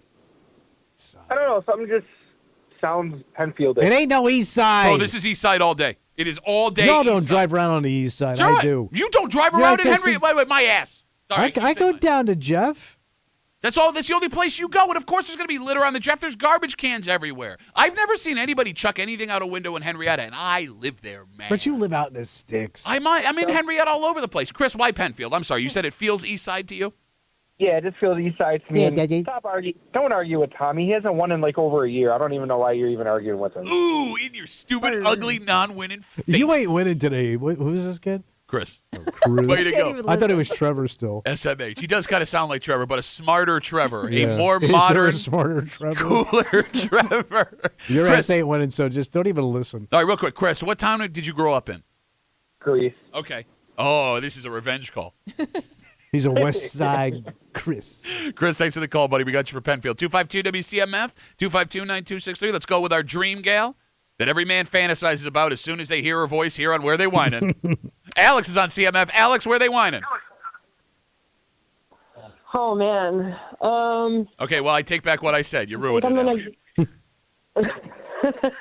I'm sorry. I'm sick. I'm a little delirious today. Okay. I think I'm going to go with Spencerport today. Why Spencerport? Because they said twice within an hour, so that means they could have made a pretty decent trip. But they still could be talking about like their hometown teams.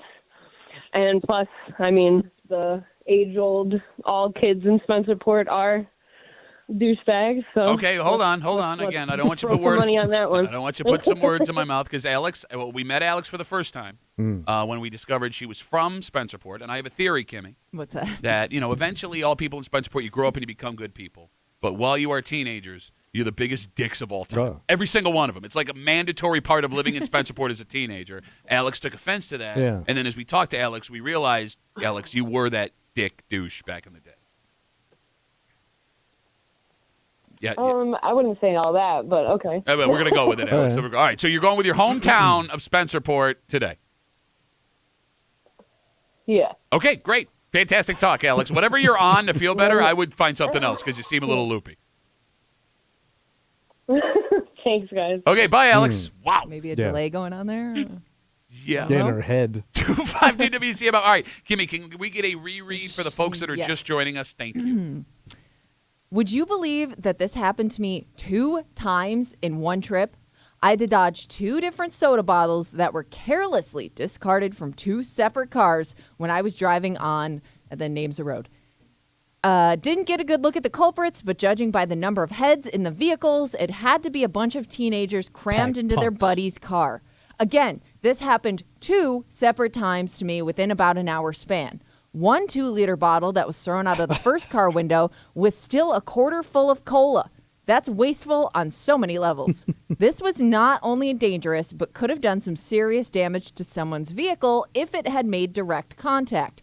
I was lucky enough to dodge it. The person behind me, not so much. As for the second car that did this, I called in their license plate number, but they probably won't face any penalties. We all know how that goes, SMH. I thought kids these days were supposed to be more environmentally friendly. Not these punks. I blame the parents. They probably do the same thing. All right, 252 WCMF. Tommy is in Henrietta, which was last week's pick, so he's already lost. I'm in Fairport because this just feels east side to me.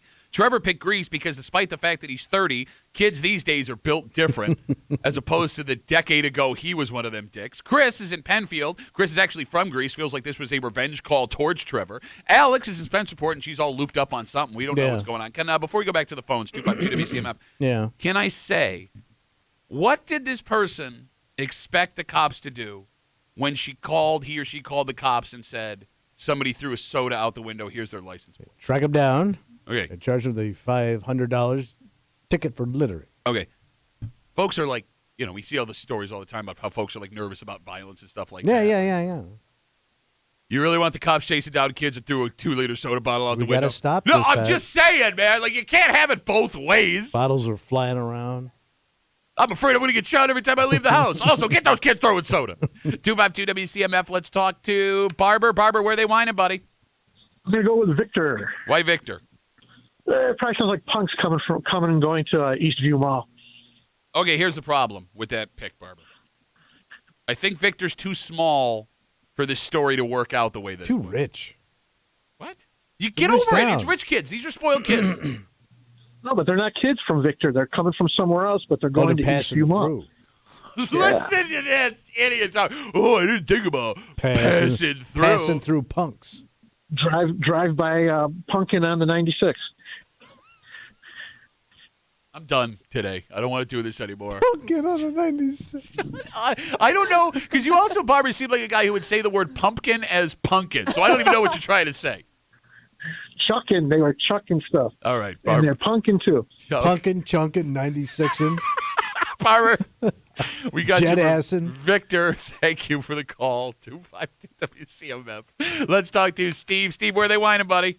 They're whining today in Webster. Why Webster? Because that's where life is worth living. And God forbid all those old people out there see a piece of trash along the side of 104 or up on Ridge Road. Of course they're going to complain. I mean, to Steve's point, I knew this massive pile of trash that was in Webster for a long time, and now he lives in Pittsford, so maybe they do get rid of it. Oh. Take that. All right. I don't hate it. Tommy, you live there. What do you think? I mean, yeah, it's got that element. What do you mean? Well, it's got a lot of kids. Yeah. It's got 2 high schools. Kids are always cruising. Yeah. They're Kids are always cruising, he says? They're What are you, Smokey Robinson?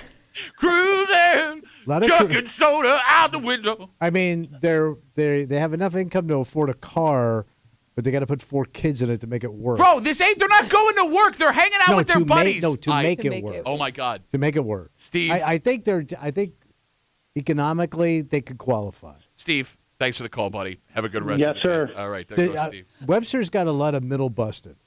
What is middle busted? What is middle busted? I'm asking. It was like, middle busted. No, I'm trying to figure out what middle busted is. So. What are you making that face for, man? You and I. Don't you drag me into this. Nope. Both have family. Nope. That are middle busted. Explain to me what is middle busted. Not doing great, but you're doing all right. That's called working class. No. You're below that. You're like a C hair below that. No. Like you're almost there. Do you hear this East Side bitch right now? You're middle busted. You can't even describe it. I can, but I don't want to say names. What does a middle busted guy drive? A 2008 to 16 car that's new to him. What town does a middle busted? What's the most prominent middle busted town in the greater Rochester area? Oh, if I had to choose one? Yes, like if you were to pick one town that defines middle busted, what is middle busted? What town? Would have to be somewhere kind of like, it wouldn't be your hometown. It wouldn't be Gates. Too low busted? That's busted. That's straight I up. almost cursed That's straight up uncut You're offending Colombian. so many people right now. That is some like pure coked out low busted. What is middle busted? You'd have to have a mix. What is it? Give it to me. Would have to be another west side town. You don't even know what you're talking about, you bitch ass bitch. Is Batavia too far out? Oh, my God. Batavia would be too far out. Okay. Because we got some buddies out there. We know people. Oh, he's middle busted? No, but Oh, you got some buddies out there. You're not him then specifically. not him, but we know people. All right, 252. I'm sorry, go ahead. I was going to say, so just for the record, your tweets don't count, but I have noticed a trend in tweets of people guessing based on where kids drink soda. Where does that even exist? They think some towns kids are bigger soda drinkers than others. All right. I won't say the town because I don't want to give you your guess. All right, we'll take one more. Right. No Peyton today, so Peyton will not defend his title from last week. And no Ben today. He must be on vacation or on a date. Probably vacation. 252 WCMF. JT's got the last word. JT, where they whining, buddy? You guys are missing the most obvious one. It's Gates. Why is it Gates? Because it is. Tommy said all the reasons. No, but he said that because it's only busted people throw things out the window? Everybody knows, Pat, that Gates is the bottle tossing capital of Western Minnesota. All right, now here's what I'm going to argue with you, JT. First of all, where'd you grow up, bud? Greece. Okay, you grew up in Greece. All right, so you're right over the border there. Gates is one of the few smaller towns that has its own police department. And they have a decent amount of officers patrolling all the time. Because they need to. The point There's a reason. There's not. Because my dad was busy getting cats out of trees all day long. They needed him. He would literally watch football and eat a sandwich in his uniform at my house. I also want to apply Tommy's logic because if it's as busted as you say it is, wouldn't they hold on to that bottle for the 5 cents? Oh, good point. All right. And you ain't chucking a quarter of a cola as they put out the window. JT, I mean, I remember growing up as a kid, like those cops, they were writing you for everything, man. They were going to pop you for everything. I would think those kids would be too afraid to chuck stuff out the window knowing they could be held accountable. This is entitlement, man. I've never met an afraid Gates kid. Okay. That's probably fair. JT has a voice like a serial killer. He does. Thanks. JT, thanks for the call, buddy. Have a good rest of the day. Okay. All right. As we predicted, it was chaos, but we got through it. All right. We didn't bunch, really, right? No, we're all over the place, but only because you went south first, I think. It didn't give us the ability to bunch. All right. To recap. Yeah. Tommy wasted everybody's time with Henrietta. I am in Fairport. Trevor is in Greece. Chris is in Penfield. Alex went Spencerport. She sounded high. Barber is in Victor. What do they call him? Punkin' on the 96. Punkin' on the 96. Steve is in Webster. And JT, he's in Gates because there are no Gates scares kids. And there's a bottle of Chucky Capital Rochester. That Webster that's a sneaky pick. Oh, really? Yeah. Well, how so? What do you mean? Yeah. It's got some elements to it. Like, I mean, no, go on. Well, that's all I can say That's all you can say. Right? You're not going to win. You might as well disqualify No, yourself. no. Who Just say cares? it's got some elements It's to it. over. All right. Kimmy, are we ready? I'm ready. Let's do this thing. Go sit down. I will not sit down. What you have, Fairport? Fairport, yes. And she's making a face. We got something. It's not even big enough to cruise. What are you cruising in Fairport? 2 seconds? All right. We got a winner? No. Ah, damn. Because they whining in Arundecoid. Oh, in your stupid face. West Arundecoid. They Gotta be whining West. on Ridge Road. Yeah, a lot of Okay, cruising, I guess that all works out when you think about it, really. Now, by the way, we are some rough kids in Ironically. Shut up with the rough kids. They got some rough sets in that town. They got good kids too, but they got a rough set. Would you call Arundecoid middle busted? Oh yeah, yeah. It's a murky middle busted. You hear that? All you folks out in Arundecoid. Okay. All right, congratulations to no one. It always sucks when the logic makes sense when you didn't pick the town, right? Like I like the ones where I can argue with after. I'm disappointed in myself. Yeah, sorry. All right, let's take a break. All right. Have you heard of this man who was planning on living forever? Is this the one there's like a God? whole documentary about him or something? He's gonna live forever. Yeah, that's his Was plan. it Ringo Starr? His name is Brian Johnson, and he has gone to extreme levels. Is he He's got also health? super rich too. Yes. But he's like a health nut. Way past that. Yeah. But yes, I mean, at the most basic term it is. Over the weekend, Yeah. he held I guess you could call it, conference? Like how to do it? Exactly. And when you find out what he takes, when you find out what he spends, and when you find out what it's done for him, Yeah. and what he's encouraging other people to do, why would you want to live forever like this anyway? Rather than just live, drink out of hot plastic. We'll get into Give it him a next. hot plastic. Here in the break room on CMF.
you got to beware of snake oil.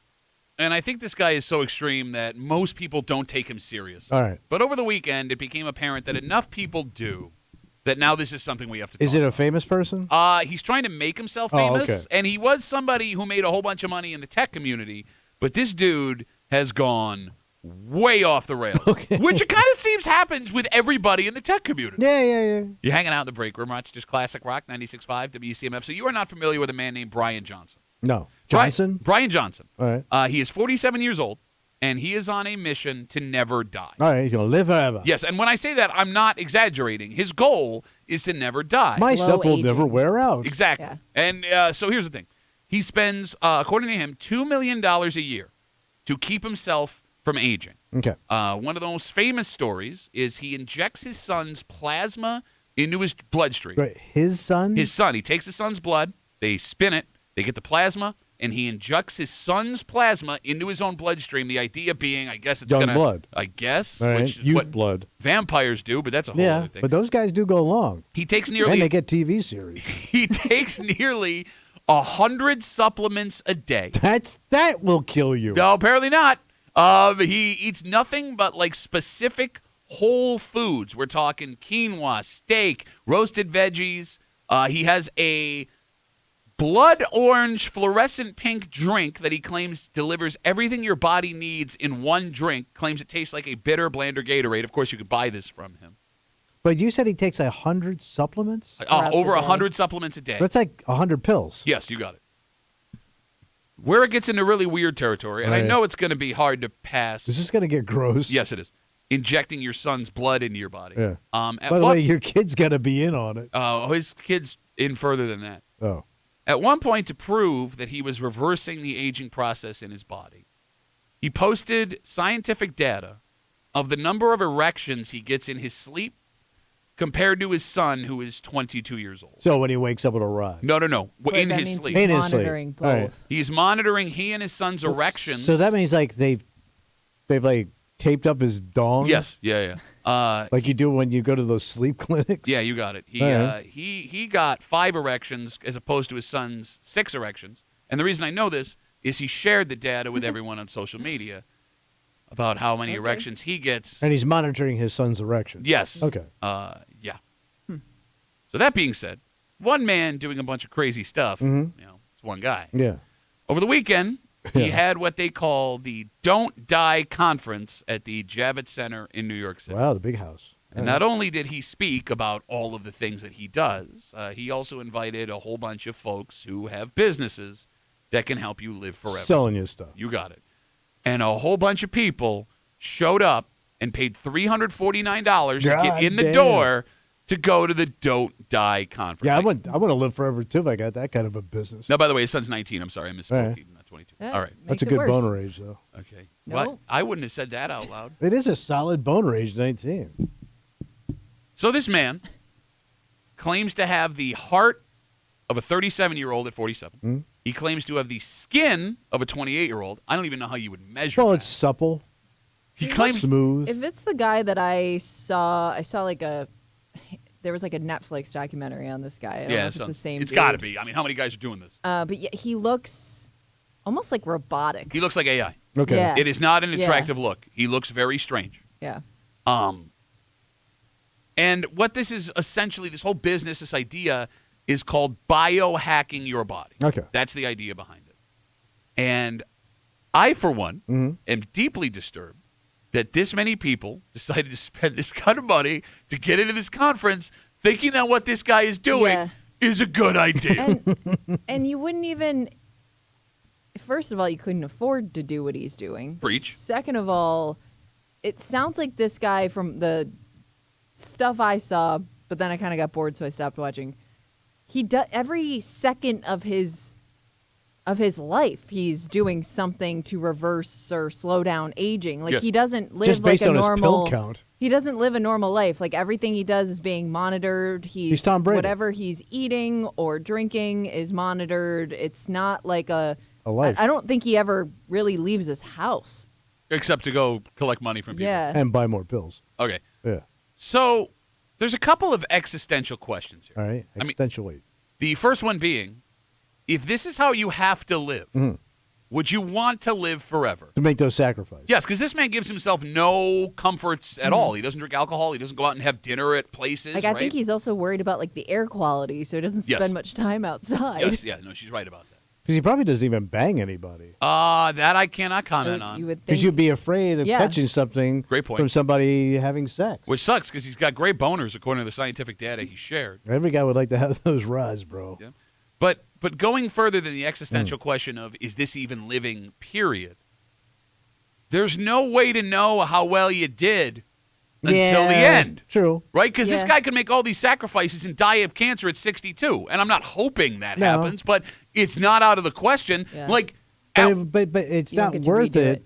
unless you go to 100. It ain't worth it. but even if you go to 100, there are people that just live their lives and make it to 100. It's not a common thing, obviously, but, it's like we talk about, they go into the nursing home. I ate a pound of bacon and drank a gallon of Jack Daniels every day. That's how I did it, Yeah. right? Like, Yeah. I don't want to see somebody hit by a bus, but I think we can agree, if it did happen with this guy, if tomorrow he walked outside. Well, a bus would have to hit his house because I don't think he leaves. Well, no, he was in New York City. He had to get out of the Javits Center somehow. Yeah. If he walked outside and got hit by a bus, the irony would be kind of funny. Would it not be kind of funny? It is, but that makes you my dad. Why is that? Because this is what my dad hoped for Yeah, when he you're watched right. all those health You're guys. right. My dad lived in one of those 50-plus see? communities. And, there's those guys that worked out every day, swam at the pool, jogged, went for walks. You'd laugh at them. I'm not. But if they keeled over before him, well, he wasted his life. Okay, but this is it. This is it. That times 1,000. There's a difference. But it kind of puts you in the same boat. Like, hey, guess it didn't go out so well for you, huh? I also wonder because it's a lot of the stuff that By the he way, does. if you run over him, I'd he like to run over you. he would look like a pill pinata. Yeah, right. I'm sorry. I also wonder because a lot of the stuff he does, it's you can do it like while your body's able to, but I would think a lot of that stuff as you age is going to become harder to do, and I wonder if you stop doing this routine that you have, if it actually gets worse. If you actually start to age much faster because you've stopped doing all these things to your body. I mean, it's a great question, but here's the thing: as we talk about this guy, Brian, seems like it's hard to continue on forever. I guess is my point. You're right, but as we talk Yeah. about this guy, Brian Johnson, he's that guy who's trying not to die. He's a multimillionaire. He sold some kind of tech company and made a whole bunch of money back in the day, and he's now used that money to try and live forever, legitimately live forever. I mean, Kimmy, you're right, but I mean, who's to say that if this does work, which obviously I don't think it does, right? Like if you stop doing it, it just stops, period. Like all of a sudden your body catches up and you're aging again, right? But it goes back to our bigger point. I think you and I have talked about diet and exercise and all that stuff, how none of it's really fun. No, it sucks. Like long term, it's just not fun. It sucks. And you want to live like that for 60 years of your life? He's almost his own science experiment. Yeah. Yeah. But he also has, like to your point, no fun. Yeah. Nothing. I guess there's no reward at the end of the day. There's no treat except tomorrow. The reward, and that's just it. The reward would be Tomorrow. living to, But tomorrow I got to start doing the same thing. But the reward isn't tomorrow. The reward is 120. You get what I'm saying? Yeah. Like nobody's promised tomorrow, but most people anticipate they're going to open their eyes tomorrow. It's not something they're worried about. True. Right? Unless they're in a really bad situation. This guy, tomorrow's not good enough. No. It's 120. Yeah. And you're not going to get the payoff. And let's say you get the payoff. What did you do? You had no fun. And You were trapped in your own mind. Exactly. And body. Yeah. And like, here's the thing: if this guy, Kimmy, to your point, was using himself as a science experiment, that's one thing, right? Like, I mean, we've seen time and time again throughout history, folks test their own, vaccines and things on themselves, try things out to make sure it's good for other human beings. That's not what this guy's doing. He's now selling the ability to do what he does To live with no life. Yes, yeah, exactly. And all of the data we're getting is only from him. And you're not going to. And that's to your point. If you get to that finish line, you go, "What? What did I do? I just ate a bunch of pills." That's what you live for. Like maybe that's. But you never had any what fun. he enjoys in life. I don't know. But you never put anything dirty in your yeah, mouth. but not everybody wants to do that. I guess. But once to taste, have some Maybe fun. Ben said it's not from. I mean, there are boring people. People that are just. But even those boring people do something dirty with their mouth, or fun. I shouldn't say dirty, but fun. Put that on a T-shirt. You know what I mean? Even the most boring people do something dirty with their Your mouth. body craves fun. Okay. Right? Yeah, yes. I mean, that's why this is so remarkable, what he's attempting to do here. And I say remarkable not as, like, amazing, as, like, why are you doing this? So it comes to the point, would you rather live a full life to 75? Mhm. Or do you want to exist to 105? Which one would you rather do? You know my answer. You want to live. Yeah. You want to enjoy life. Yes, exactly. That's what I mean. Because, Yeah. yes, I want to enjoy life. Like, what's the You want point? some laughs. You want some kicks. You want a little dirty in your mouth. Put a little dirt in your mouth. You get one spin, That's right? right. You get one spin. That's it. One lap. 252 WCMF, 252-9263. Let's talk to Pete. Hey, Petey, how are you, buddy? Oh, Petey's a dirty boy. So this guy lives forever, and then one day he dies, and he gets in the Guinness Book of World Record for being the oldest guy, but he doesn't know it because he's dead. I mean, it's a great point, man. Like, even if you do succeed, like, you don't get to enjoy what you discovered. There's no party. Or at least you ain't at it. Yeah, no kidding. You're done. Yeah, you're done. He's out of here. You're Dirty done. pizzas, you're done. Petey, thanks for the call, buddy. All right, we come back. Wrap it up. I'll tell you what we're doing tomorrow next year in the break room. That's CMF.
That's going to be Rapper Audio Tuesday Rapperoozy. Tuesday Break Room CMF. That makes tomorrow Wednesday. You know what that means? Oh, hate. Yep, Hate Mail of the Week coming at you just after 8 o'clock. It was 2 weeks ago we told you a story. We had a list in front of us.